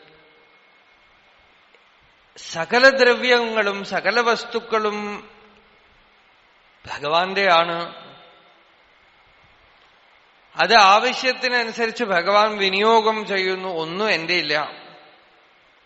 അതുകൊണ്ട് ഇതിൽ എന്ത് നഷ്ടപ്പെട്ടാലും എന്ത് വന്ന് വീണാലും അതിൽ ഏറ്റക്കുറച്ചിലൊന്നും എനിക്ക് ഉണ്ടാവണില്ല. ഇതൊക്കെ പ്രകൃതിയിൽ എന്തൊക്കെയോ നടക്കുന്നു. ദ്രവ്യങ്ങളിലൊക്കെ ചെന്നുപെട്ട് മനസ്സ് അശാന്തമാകും, യോഗത്തിനെ നശിപ്പിക്കും. ആദ്യം കർമ്മത്തിൽപ്പെട്ട് മനസ്സ് യോഗത്തിനെ നശിപ്പിക്കും.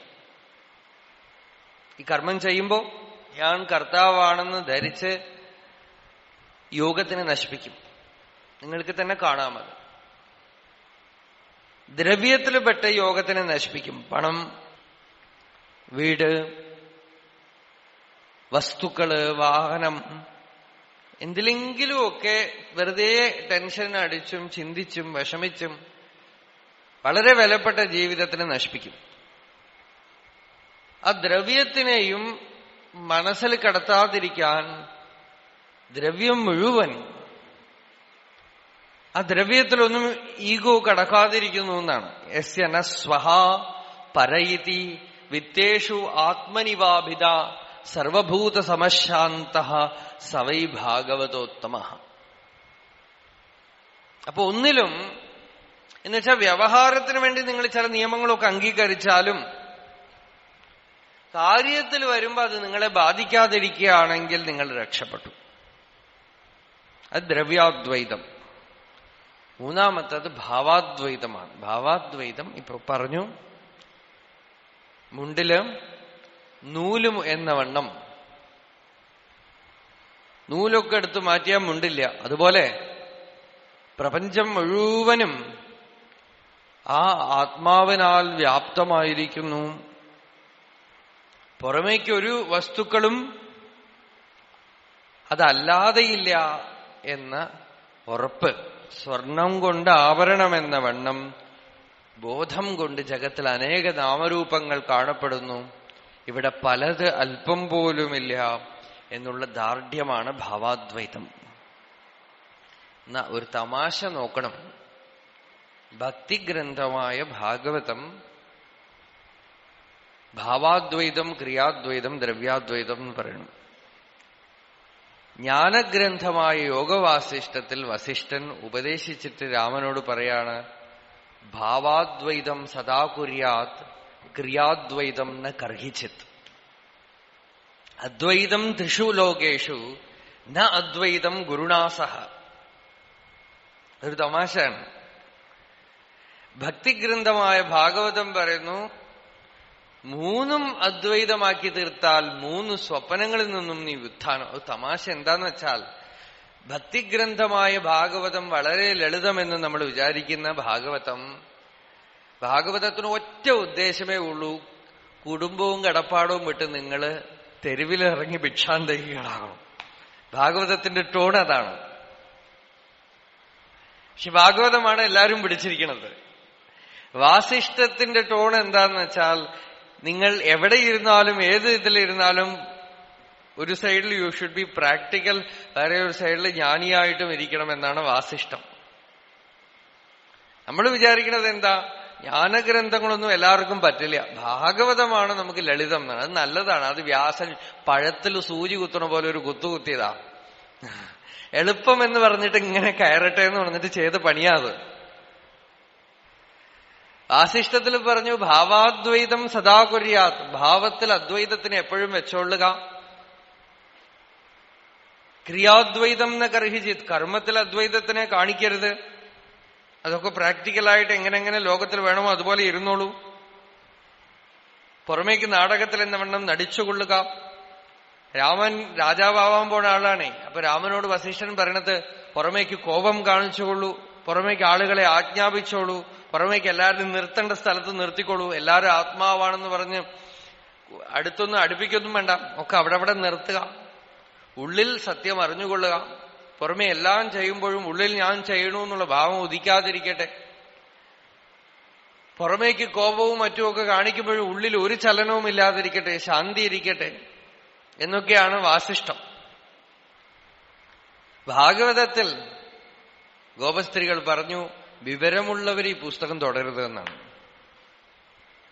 അത്യപകടമാണ്. പക്ഷെ ഇന്നത്തെ സപ്താഹവും ഭാഗവതം വേണം അപകടമില്ല. കാരണം ഭാഗവതം ഒന്നും പറയണില്ല. അത് അവരവരുടെ കഥയാണ്. അതുകൊണ്ട് വലിയ അപകടമൊന്നുമില്ല. ഭാഗവതം സീരിയസ് ആയിട്ട് പറഞ്ഞ അപകടമാണത്രേ. ഗോപസ്ത്രീകൾ പറയാണ്, ബഹവൈഹ വിഹംഗാഹ ഭിക്ഷുചര്യാം ചരന്തി. കൂടുപൊട്ടിച്ച് കുരുവികൾ ആകാശത്ത് പറക്കണ പോലെ സപതി ഗൃഹകുടുംബം ദീനമുത്സൃജ്യ ദീനാഹ ബഹവൈഹ വിഹംഗാഹ ഭിക്ഷുചര്യാം ചരന്തി. രണ്ടിന്റെയും രീതികളിലുള്ള വ്യത്യാസമാണത്. അപ്പോ യോഗസ്ഥിതിയിലേക്ക് മനസ്സ് വരാൻ ഭാവാദ്വൈതം, അതാണ് പറഞ്ഞത്. ഭാവാദ്വൈതത്തിനെ പല ശ്ലോകങ്ങളുകൊണ്ട് വർണ്ണിച്ചു. വിശ്വവീചി വിലാസോയം ചിത്സുതാബ്ധേഹേ ഉദേതിച്ച് വിലീയത്തെ ച തത്രൈവ മധ്യേ കഥം അതന്മയ. വിശ്വവീചി വിലാസോയം, വിശ്വമാകുന്ന റിപ്പിൾസ്, അല, അത് ചിത്സുതാബ്ധേഹേ ഉദേതി, ബോധമാകുന്ന സമുദ്രത്തിൽ ഉദിക്കുകയാണ്. വിലീയതേജ തത്രൈവ, ആ സമുദ്രത്തിൽ തന്നെ ലയിക്കുകയും ചെയ്യുന്നു. ഒരു അലയോ കുമിളയോ സമുദ്രത്തിൽ പൊന്തി സമുദ്രത്തിൽ നിന്ന് സമുദ്രത്തിൽ ലയിക്കുന്ന പോലെ ഈ അഖണ്ഡമായിരിക്കുന്ന ഈ പ്രപഞ്ചം, ഈ വിശ്വം ബോധത്തിൽ ഉദിക്കുകയും ബോധത്തിൽ നിൽക്കുകയും ബോധത്തിൽ ലയിക്കുകയും ചെയ്യുന്നു. ബോധത്തിൽ നിന്ന് ഉദിച്ച, സമുദ്രത്തിൽ നിന്ന് ഉദിച്ച അല നടുവിൽ വെള്ളമല്ലാതെ വേറെ എന്തെങ്കിലും ആയോ? ഉദിക്കുമ്പോഴും വെള്ളമാണ്, ഉദിച്ചു നിൽക്കുമ്പോഴും വെള്ളമാണ്, ലയിക്കുമ്പോഴും വെള്ളമാണ്, അല്ലേ? അതേപോലെ ഈ വിശ്വം ഭഗവത് സ്വരൂപത്തിൽ നിന്ന് ഉദിച്ചതുകൊണ്ട് ഭഗവത് സ്വരൂപത്തിൽ നിന്ന് അന്യമായിട്ടൊരു വസ്തുവായില്ല. അത് ഉദിച്ചു കഴിഞ്ഞിട്ടും അത് തന്നെ ആത്മസ്വരൂപം തന്നെയാണ്. മധ്യേ കഥമതന്മയ, നടുവിൽ വേറെ വല്ല വിധത്തിൽ എങ്ങനെയെങ്കിലുമൊക്കെ ആവുമോ? കഥമതന്മയ, മധ്യത്തിൽ അത് ബ്രഹ്മമല്ലാതെ വേറെ എന്തെങ്കിലും വസ്തുവായി തീർന്നു. അങ്ങനെ ആയിട്ടില്ല. അതാണ് തജ്ജലാൻ എന്ന് പറഞ്ഞത്. സർവം ഖലു ഇതം ബ്രഹ്മ തജ്ജലാൻ ഇതി ശാന്ത ഉപാസേത. ഭാവനയ്ക്ക് പോലും സുഖമാണ്. രണ്ടാമതൊന്നുമില്ല അവിടെ. ഇവിടെ ബ്രഹ്മമേ ഉള്ളൂ. സകലതും ബ്രഹ്മസ്വരൂപമാണ്. ആകാശമായും ജലമായും വൃക്ഷങ്ങളായും ഭൂമിയായും സ്ത്രീകളായും പുരുഷന്മാരായും ഒരേ ഭഗവാൻ വേഷം കെട്ടി നിൽക്കുകയാണ്. ത്വം സ്ത്രീ ത്വം കുമാരസി ത്വം കുമാര ഉതവാ കുമാരി ത്വം ജീർണോ ദണ്ഡേന വഞ്ചസി ത്വം ജാതോ ഭവസി വിശ്വതോ മുഖഃ. എത്ര ഉയർന്ന ഭക്തിയുടെ മണ്ഡലത്തിലായിരിക്കണം ഋഷി. ആ എക്സൈറ്റ്മെന്റ്, ആ ഡിലൈറ്റ്, എക്സ്റ്റസിയിൽ അതില് ഈ മന്ത്രം ചൊല്ലിയതും. ശ്വേതാശ്വതര ഉപനിഷത്തിൽ തേ ധ്യാനയോഗാനുഗത അവശ്യന് ദേവാത്മശക്തിം സ്വഗുണൈർനിഗൂഢാം. ഋഷികളൊക്കെ കൂടെ ഇരുന്ന് ചർച്ച ചെയ്തു. പ്രപഞ്ചം എവിടുന്നുണ്ടായി, സ്വഭാവമാണോ പ്രകൃതിയാണോ എന്തെങ്കിലും സമ്പർക്കം കൊണ്ടുണ്ടായതാണോ എന്നൊക്കെ ചിന്തിച്ച് ഒരു വിധത്തിലും പിടികിട്ടാതായപ്പോ തേ ധ്യാനയോഗാനുഗതാഹ അപശ്യന് ദേവാത്മശക്തിം സ്വഗുണൈർനിഗൂഢാം.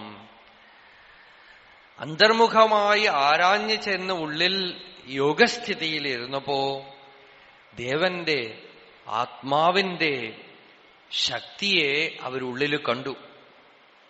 ആ ശക്തിയാണ് പൊന്തി പ്രപഞ്ചമായി വരുന്നതെന്ന് കണ്ടു. അങ്ങനെ ധ്യാനത്തിൽ നിന്നും അന്തർമുഖസ്ഥിതിയിൽ നിന്നും ഉണർന്ന ഋഷിയുടെ ആനന്ദമാണ് തന്റെ മുമ്പിൽ കാണുന്ന ഓരോ വസ്തുവിനെയും താൻ ഹൃദയത്തിൽ കണ്ട ഭഗവാന്റെ തന്നെ സ്വരൂപമായി, ഹേ ഭഗവൻ, ത്വം സ്ത്രീ ത്വം പുമാനസി ത്വം കുമാര ഉതവാ കുമാരി ത്വം ജീർണോ ദണ്ഡേന വഞ്ചസി ത്വം ജാതോ ഭവസി വിശ്വതോ മുഖഃ. ഹേ ഭഗവാനെ, അങ്ങ് സ്ത്രീയാണ്, അങ്ങ് പുരുഷനാണ്, അങ്ങ് കുമാരനാണ്, അങ്ങ് കുമാരിയാണ്, വൃദ്ധനായി വടി പിടിച്ചു പോണുന്നതും അങ്ങാണ്.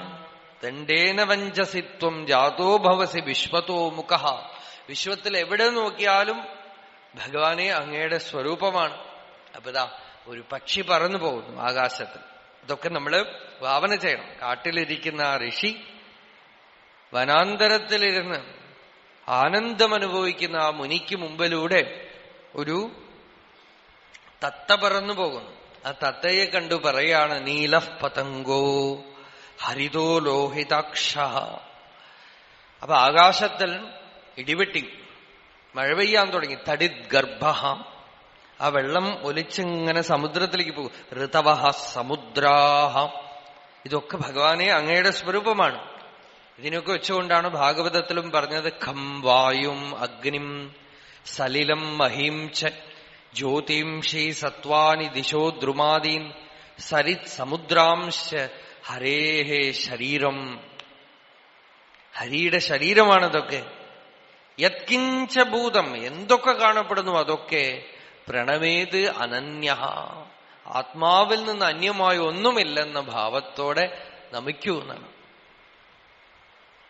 ഈ ജ്ഞാനം സ്വീകരിക്കാമെങ്കിൽ യോഗവും വേണ്ട, യാതൊന്നും വേണ്ട. ഇത് ഡയറക്റ്റായിട്ട് സ്വീകരിക്കാൻ പക്വതയില്ലാത്ത ആളുകൾക്ക് ആ പക്വത ഉണ്ടാക്കാനാണ് ബാക്കിയുള്ളതൊക്കെ.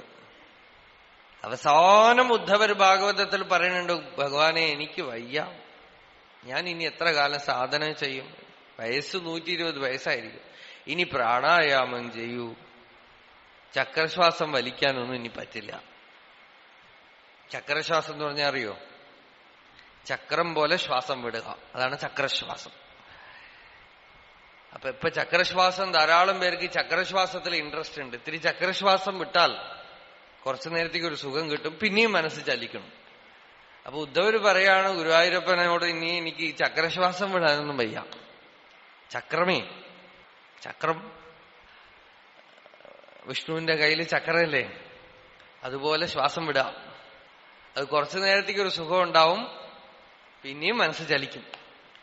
അപ്പൊ അതൊന്നും പോരാ. ഉദ്ധവര് പറയാണ്, എത്ര യോഗികളെ ഞാൻ കണ്ടു ഭഗവാനെ. യോഗിനോ പ്രായശ പുണ്ടരീകാക്ഷ യോഗിനോ യുഞ്ജതോ മനഃ വിഷീദന്തി അസമാധാനാത് മനോനിഗ്രഹകർഷിത. യോഗികൾ ഇത്രയൊക്കെ ചെയ്ത്, യോഗാസനങ്ങളും യോഗാനുഷ്ഠാനങ്ങളും മറ്റുമൊക്കെ ചെയ്തു, അതിൽ അലൗകികമായ ഭക്തിയുടെ ആശ്രയമില്ലെങ്കിൽ യോഗം മുഴുവൻ ഭോഗമാണ്. അലൗകികമായ ഭക്തിയുടെ സമ്പർക്കമില്ലാതെ, ഇതൊന്നും വ്യവസായാത്മിക ബുദ്ധിയില്ലാതെ, ഇതൊന്നും സ്പിരിച്വൽ അല്ല. നമ്മൾ വിചാരിക്കുന്നു പ്രാണായാമം സ്പിരിച്വൽ ആണ്, മെഡിറ്റേഷൻ സ്പിരിച്വൽ ആണ്. ഇതൊന്നും സ്പിരിച്വൽ അല്ല. ഹിരണ്യകശിപുവും മെഡിറ്റേഷൻ ചെയ്തു, രാവണനും പ്രാണായാമം ചെയ്തു. It's not spiritual. Only when you have an higher purpose in life, ഈശ്വര സാക്ഷാത്കാരം എന്ന ലക്ഷ്യജ്ഞാനം വന്നിട്ട് വിറക് പറ്റിയാലും സ്പിരിച്വൽ ആവും. അതില്ലെങ്കിൽ നിങ്ങൾ പ്രാണായാമം ചെയ്താലും യോഗ ആസനങ്ങളൊക്കെ ചെയ്താലും എനിക്ക് ഡയബറ്റീസ് മാറി, BP മാറി എന്ന് പറഞ്ഞുകൊണ്ടിരിക്കും. ശരീരത്തിനെ മാറ്റാനുള്ള വിദ്യയൊന്നും കണ്ടുപിടിച്ചിട്ടില്ല നമ്മളിപ്പോ. അപ്പോ ഉദ്ധവര് പറയാണ്, ഇവരെയൊക്കെ കണ്ടു ഭഗവാനെ, ഇവരൊക്കെ അവസാനം വരെ അജ്ഞാനികളായിട്ട് തന്നെ ഇരിക്കുന്നു, അവർ ബഹിർമുഖവൃത്തികളായിട്ട് തന്നെ ഇരിക്കുന്നു, അവർക്ക് ഇനിയും ഭക്തിയിലോ ജ്ഞാനത്തിലോ വൈരാഗ്യത്തിലോ രുചി കാണാനില്ല. അതുകൊണ്ട് എനിക്ക് എപ്പ മരിക്കുമെന്നറിയില്ല, എനിക്ക് ഇപ്പൊ കിട്ടണം ഭഗവാന്, എനിക്കിപ്പൊ ഭഗവാനെ കിട്ടണം. അവസാനത്തെ ചാപ്റ്ററാണ് ഉദ്ധവോപദേശത്തില്, ഏകാദശത്തിൽ. എനിക്കിപ്പോ ഭഗവാനെ കിട്ടണം. ഗുരുവായൂരപ്പൻ ക്ഷീണിച്ചു കഴിഞ്ഞു, തളർന്നു കഴിഞ്ഞു, പറഞ്ഞിട്ട് ഹന്തത്തെ കഥയിഷ്യാമി മമ ധർമാൻ സുമംഗള. ഹേ ഉദ്ധവ, സാധാരണമായ ഭക്തി സാധന ചെയ്യൂ, സങ്കീർത്തനവും ജപവും ഭഗവതാരാധനയും മറ്റുമൊക്കെ ചെയ്തുകൊണ്ടിരിക്കൂ. അതോടൊപ്പം ഞാൻ പറയുന്ന ഒരു കാര്യവും സ്വീകരിക്കുക. The shortest path to God realization is to accept with complete trust the words of a master or shastra. ഏറ്റവും ഷോർട്ടസ്റ്റ് പാത്ത്, ഏറ്റവും എളുപ്പത്തിലുള്ള മാർഗം സദ്ഗുരുവിന്റെയോ ഉപനിഷത്തുകളുടെയോ വചനത്തിന്, സത്യ ദർശന വചനത്തിന്, മഹാവാക്യത്തിന് ഒരു സന്ദേഹം കൂടാതെ കേൾക്കുമ്പോ തന്നെ സ്വീകരിച്ച് അനുഭവിക്കാൻ കഴിയുമെങ്കിൽ അതുപോലെ ഷോർട്ടായിട്ടുള്ള ഒരു മാർഗമില്ല. അപ്പൊ ഭഗവാൻ പറയാണ്, ഞാനിതാ പറയണു, സ്വീകരിച്ചാൽ നിനക്ക് ഇപ്പൊ അനുഭവം ഉണ്ടാവും. ബ്രാഹ്മണേ പുൽക്കസേ സ്തേനെ ബ്രഹ്മണി അർക്കേ സ്ഫുലിംഗകേ അക്രൂരേ ക്രൂരകേ ചൈവ സമദൃക് പണ്ഡിതോ മതഃ. ജ്ഞാനിയുടെ ലക്ഷണം, പണ്ഡിതന്റെ ലക്ഷണം, ബ്രാഹ്മണനായാലും ശരി, ചണ്ടാളനായാലും ശരി, മാംസബുക്കായാലും ശരി, കള്ളനായാലും ശരി, ദേവതയായാലും ശരി, എല്ലാവരിലും ഒരേ ഭഗവത് സ്വരൂപമാണ് ഉള്ളതെന്ന് ആര് കാണുന്നു അവനെയാണല്ലോ പണ്ഡിതൻ എന്ന് പറയണത്. ശരി, അതെങ്ങനെ കാണും? എങ്ങനെ കാണും എന്ന് ചോദിക്കുകയാണെങ്കിൽ വിസർജ്യ സ്മയമാനാൻ സ്വാൻ. ഞാൻ പറയുമ്പോ തന്നെ കാണണം. ഇപ്പൊ പറഞ്ഞപ്പോ ഉദ്ധവർക്ക് നീ സംശയമുണ്ട്, ഞാൻ എങ്ങനെ കാണും ചോദിച്ചാൽ നീ ഇപ്പൊ കാണുന്നത് അതാണ്. രമണ ഭഗവാനോട് ഒരു ഭക്തൻ വളരെ നല്ലൊരു ഡൗട്ട് ചോദിച്ചു. ശാസ്ത്രങ്ങളൊക്കെ പറയുന്നു എല്ലാവരും ജ്ഞാനികൾ ആത്മാവിനെ കാണുന്നു, എല്ലാവരെയും ആത്മാവായി കാണുന്നു എന്നൊക്കെ പറയുന്നു. ഭഗവാൻ എന്താ കാണുന്നത്? ഭഗവാന്റെ ആ വിഷൻ ഒന്ന് പറഞ്ഞു തന്നാൽ ഞങ്ങൾക്ക് ഉപകാരമായിരിക്കും. ഭഗവാൻ പറഞ്ഞു, നിങ്ങളൊക്കെ എന്താണോ കാണുന്നത് അതേ ഞാനും കാണുന്നുള്ളൂ. ഞാൻ കാണുന്നത് നിങ്ങളും കാണുന്നുണ്ട്, പക്ഷെ നിങ്ങൾ എന്നെക്കാളും കൂടുതൽ കുറെ അധികം കാണുന്നുണ്ട്, അത്രയേ ഉള്ളൂ. ഞാൻ ആ വസ്തുവിനെ മാത്രമേ കാണുന്നുള്ളൂ. നിങ്ങൾ ശരീരവും അതിന്റെ മേലെ മനസ്സും അതിന്റെ മേലെ മോട്ടീവ്സും അതിന്റെ മേലെ സ്വഭാവവും അതിന്റെ മേലെ നല്ലതും ചീത്തയും ഗുണവും ദോഷവും ഒക്കെ കയറ്റി വെച്ച് കാണുന്നു. അതൊക്കെ മാറ്റിയിട്ട് കണ്ടാൽ മതി. കാണുന്നുണ്ടെന്ന് അംഗീകരിച്ചാൽ മതി. നമ്മൾ അതിനെയാണ് കാണുന്നത്. നമ്മളൊക്കെ ആത്മദർശികളാണ്, അനാത്മദർശികളല്ല. അനാത്മാവിന്റെ ഈ സംബന്ധം വെറും ഇന്ദ്രിയ തലത്തിലേ ഉള്ളൂ. നമുക്ക് ജ്ഞാനിയും ഇന്ദ്രിയ തലത്തിലൊന്നുമല്ല ആത്മാവിനെ കാണുന്നത്, ഹൃദയതലത്തിലാണ്. ഇന്ദ്രിയ തലത്തിൽ ജ്ഞാനികളും സാധാരണ ആളുകളെ പോലെ രൂപവും ഒക്കെ കണ്ടുകൊണ്ട് തന്നെയാണ് ഇരിക്കുന്നത്. ഹൃദയതലത്തിലാണ് ജ്ഞാനികളും ആത്മാവിനെ കാണുന്നത്. നമ്മളും അത് കാണുന്നുണ്ട്. നമ്മൾ കാണുന്നുണ്ട് എന്നുള്ള റെക്കഗ്നിഷൻ നമുക്കില്ല, അത്രയേ ഉള്ളൂ. അതിനാണ് അന്നൊരു ഉദാഹരണം പറഞ്ഞത്. 50 വർഷമായി വിവാഹം കഴിച്ചിരിക്കുന്ന ഭാര്യാഭർത്താക്കന്മാർക്ക് കല്യാണം കഴിച്ച ദിവസം മുതൽ ഈ 50 വർഷം ഒരേ ആളുടെ അടുത്ത് കമ്മ്യൂണിക്കേറ്റ് ചെയ്യുന്ന ഭാവമാണ്. പക്ഷെ ആൽബം എടുത്തു നോക്കിയാ ആള് അപ്പടി പോയി. ശരീരം മാറി, പല്ലില്ല, തലമുടിയില്ല, തോലൊക്കെ മാറി, ഓരോ സെൽസും മാറി. അന്ന് കല്യാണം കഴിച്ച ആളുടെ ശരീരത്തിലത്തെ സെൽസൊക്കെ എടുത്ത് അതിന്റെ ലക്ഷണമൊക്കെ എഴുതി വെച്ചിരുന്ന ഇപ്പൊ ഒന്നുമില്ല, ഒക്കെ പോയി, ആളെ പോയി. പക്ഷെ എന്റെ അനുഭവത്തിൽ ഞങ്ങൾ തമ്മിലുള്ള കമ്മ്യൂണിക്കേഷനിൽ ഈ 50 വർഷവും ഒരേ ആളാണ്. നമ്മൾ ആരുടെ അടുത്താണോ കമ്മ്യൂണിക്കേറ്റ് ചെയ്യുന്നത്, ബന്ധപ്പെടുന്നത്, അയാൾ മാറുന്നില്ല. നമ്മൾ ആരെയാണോ കാണുന്നത് അയാളോട് ബന്ധപ്പെടുന്നില്ല, അയാൾ മാറിക്കൊണ്ടേയിരിക്കുന്നു. അറിഞ്ഞോ? ഇത്തിരി സൂക്ഷ്മ ദർശനം വേണോ? അത്രയേ ഉള്ളൂ. സാക്ഷാത്കാരം, ജ്ഞാനം എന്ന് പറയുന്നത് പുതിയതായിട്ട് എന്തെങ്കിലും അറ്റൈൻ ചെയ്യണതല്ല. ഓൾറെഡി നമ്മളുടെ അനുഭവത്തിലുള്ള ചില സെന്റേഴ്സില് you should have insight, awareness. The moment you recognize it, it will start operating in you. അങ്ങനെ ചിലതുണ്ട് നിങ്ങളുടെ ഉള്ളിൽ. ഇങ്ങനെയൊന്നും കിട്ടില്ല, കിട്ടുമ്പോ എടുത്തോളുക. നല്ലവണ്ണം പിടിച്ചെടുത്ത് പിന്നീട് മനനം ചെയ്ത് ഉള്ളിൽ ഇറക്കിക്കൊള്ളുക. ഇതൊക്കെ രത്നങ്ങളാണ്. അതിന്റെ വില അറിഞ്ഞെടുത്തോളണം. വെറുതെ ലഹരി പദാർത്ഥം കുടിക്കണ പോലെ കുടിച്ചിട്ട് പോകരുത്. ഇതെടുത്ത് മനനം ചെയ്ത് ഉള്ളിൽ ഇറക്കിക്കൊള്ളണം. എന്നാൽ നിങ്ങൾക്ക് പ്രയോജനം ഉണ്ടാവും. അല്ലെങ്കിൽ ഇത്തിരി ഒരു ലഹരി ഉണ്ടാവും, അത് കഴിഞ്ഞാൽ പോകും. നമുക്ക് ഇപ്പൊ തന്നെ ഉള്ള അനുഭവമാണ്. ആ അനുഭവത്തിൽ നമ്മളൊക്കെ തന്നെ ആത്മദർശികളാണ്. അതല്ലാതെ വേറെ ഒന്നുമില്ല. ഇതാണ് ഭഗവാൻ ഉദ്ധവരോട് പറയുമ്പോൾ ഉദ്ധവർ പറയണു എനിക്ക് അനുഭവം വരണില്ലല്ലോ എന്ന് പറഞ്ഞപ്പോ ഗുരുവായൂരപ്പന് ഒരു പനിഷ്മെന്റ് കൊടുത്തു. കുട്ടികളെ ബെഞ്ചിന്റെ മുകളിലൊക്കെ കയറ്റി നിർത്തണ പോലെ.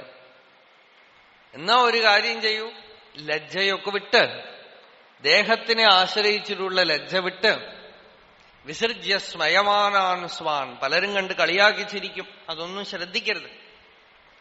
ദൃശം വ്രീഡാം ച ദൈഹികയും, ദേഹസംബന്ധമായ ലജ്ജയും ദൃഷ്ടിയും ഒക്കെ ഉപേക്ഷിച്ച് പ്രണമേത് ദണ്ഡവത് ഭൂമൗ ആശ്വചാണ്ടാള ഗോഖരം.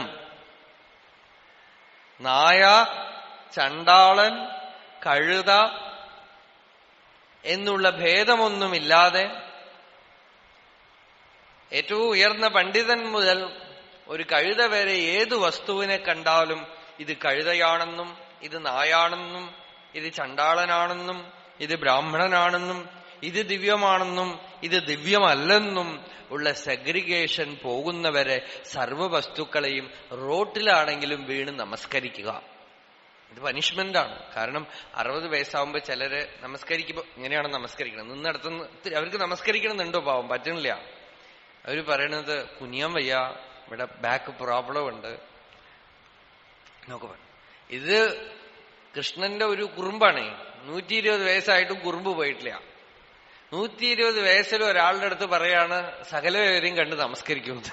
അത് വെറുതെ തൊഴുതാ പോരാത്രേ. ദണ്ഡവത് ഭൂമോ പ്രണമേത്. തടിവെട്ടിയിട്ട പോലെ വീഴാന്നാണ്. വീണ് നമസ്കരിക്കും. അത് എന്തിനാ പറഞ്ഞതെന്ന് വെച്ചാൽ 4 പ്രാവശ്യം വീഴുമ്പോ പിന്നെ തോന്നും. 4 പ്രാവശ്യം അങ്ങനെ മെനക്കെട്ടാൽ പിന്നെ എല്ലാ വസ്തുവിനെയും കാണുമ്പോ തനിയെ തോന്നിക്കൊള്ളൂ. ആദ്യം തോന്നലിന്റെ രൂപത്തിൽ കൊണ്ടുവന്ന് സമദർശിത്വം കൊണ്ടുവന്ന് സങ്കല്പമില്ലാതെ ആയാൽ, എല്ലാത്തിന്റെയും സീക്രട്ട് അതാണ്, സങ്കല്പം പോവലാണ്. അല്ലാതെ എല്ലാം ഭഗവാനാണെന്നുള്ളത് ഒരു തോട്ടല്ല. It's not a concept. ഭഗവാൻ നമ്മളുടെ ഉള്ളിൽ വേണം അനുഭവത്തിൽ വരാൻ. സങ്കല്പമില്ലാതെ ആവണം. എല്ലാത്തിനെയും ഭഗവത് സ്വരൂപമായി കാണുക എന്ന് വെച്ചാൽ ഒരു ചിത്തവൃത്തിയും വരാതിരിക്കുക എന്നാണ് അർത്ഥം. ഒന്നിനെക്കുറിച്ചും പ്രത്യേകിച്ച് അവേർഷനോ അറ്റാച്ച്മെന്റോ ഉണ്ടാവാതിരുന്നാൽ നമുക്ക് ഭഗവത് ദർശനമുണ്ട്. ഒന്നും നമ്മളുടെ ഉള്ളിൽ കയറി നമ്മളുടെ ശാന്തിയെ ഭഞ്ജിക്കുന്നില്ലെങ്കിൽ നമുക്ക് ബ്രഹ്മദർശനമുണ്ട്. അല്ലാതെ മൈൻഡ് ഇന്ദ്രിയങ്ങളിലൂടെ പുറത്തുപോയി ബ്രഹ്മത്തിനെയോ ആത്മാവിനെയോ ഒന്നും കാണണ്ട. പക്ഷേ ആത്മാവോ ബ്രഹ്മമോ അല്ലാതെ ഇത് ഇഷ്ടപ്പെട്ടത് ഇഷ്ടപ്പെടാത്തതെന്ന് കണ്ട് വിഷമിക്കുമ്പോ അതിനെ നീക്കാനാണ് ഈ വിദ്യ പറയണത്. ഒന്നിനോടും പ്രത്യേകതയില്ലാതാവാൻ, ഒന്നിനോടും പ്രത്യേകതയോ ഒരു കാര്യത്തിനോടും നിർബന്ധ ബുദ്ധിയോ ഇല്ലാതായി വൈരാഗ്യം, പരമവൈരാഗ്യം വന്നു.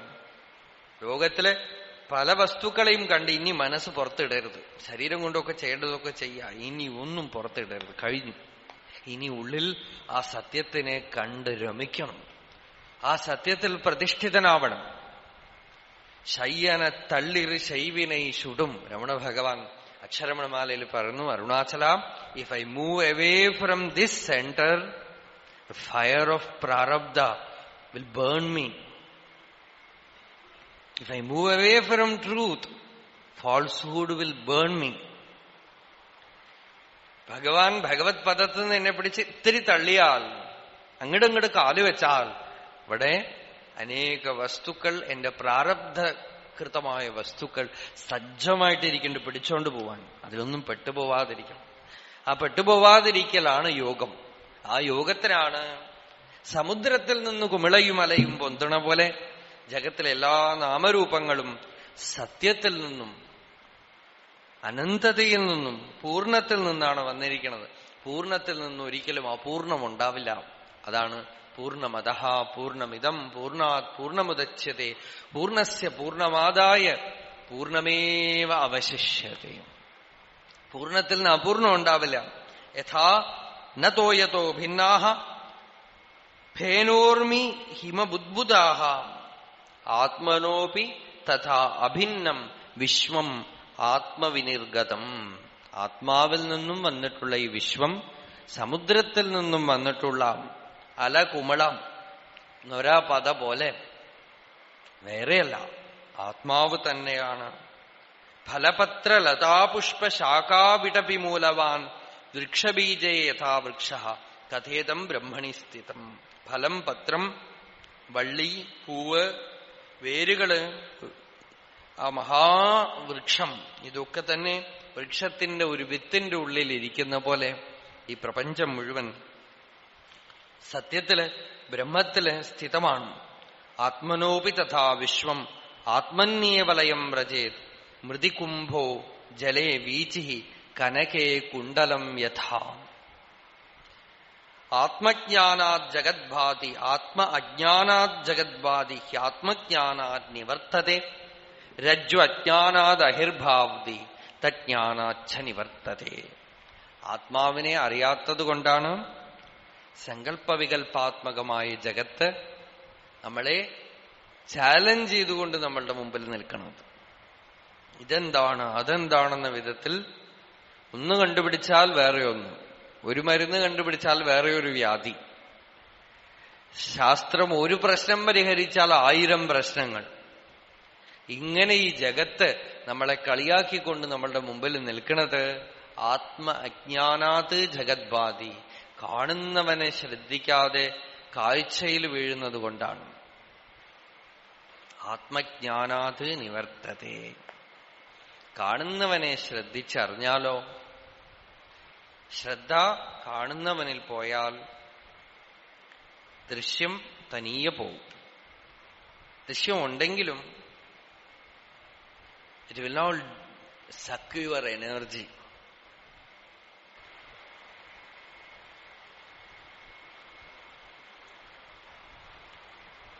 യതോ മമാത്മാ ഭവസി ത്വമേവ തതോ ന വാച്യം മമ കിഞ്ചിദസ്തി യഥാ തവേഷ്ടം കുരു മാം തഥൈവ ത്വാം ആത്മനാഥം രമണം ഭജാമി.